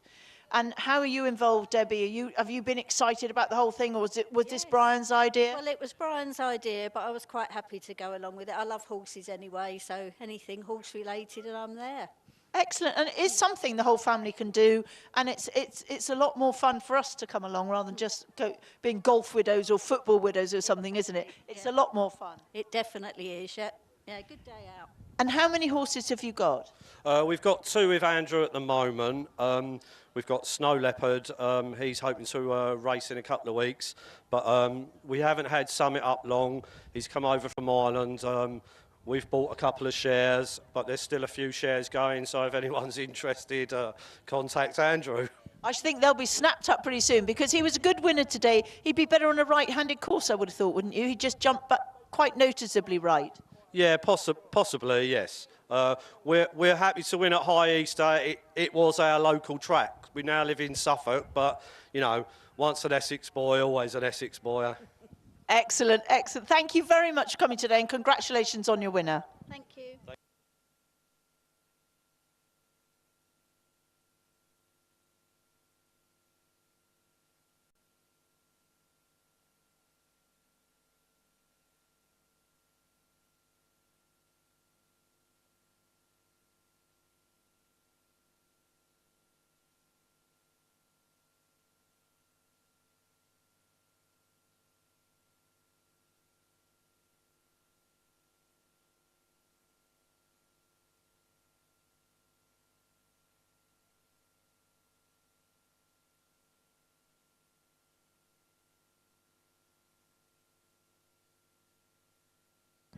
Well, it's a wrap for today at High Easter. If you've enjoyed your day out today and you're thinking about coming again to a point-to-point in East Anglia, the next one is on Saturday, the 2nd of April. We've got the West Norfolk Foxhounds and North Norfolk Harriers. That'll be at Fakenham. And then we'll be back here on Saturday, the 9th of April. So back at High Easter, Saturday, 9th of April, the Essex with Farmers Union. And then Friday the 15th of April, which is Good Friday. Good Friday, where the Essex and Suffolk at Higham. And we finished the season on May the 2nd, Bank Holiday Monday, at Enfield Chase with Cambridgeshire at Northaw. So we've got 4 meetings left to enjoy at Fakenham, back here at High Easter, Higham and Northaw.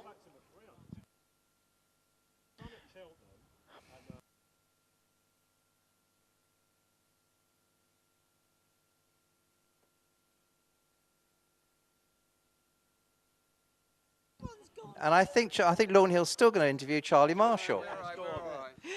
Charlie, this is fantastic, and I'm so pleased for you. I saw the horse jumping quite markedly right, but you sat still, you rode him beautifully, he travelled well, and then you just pounced at the right time.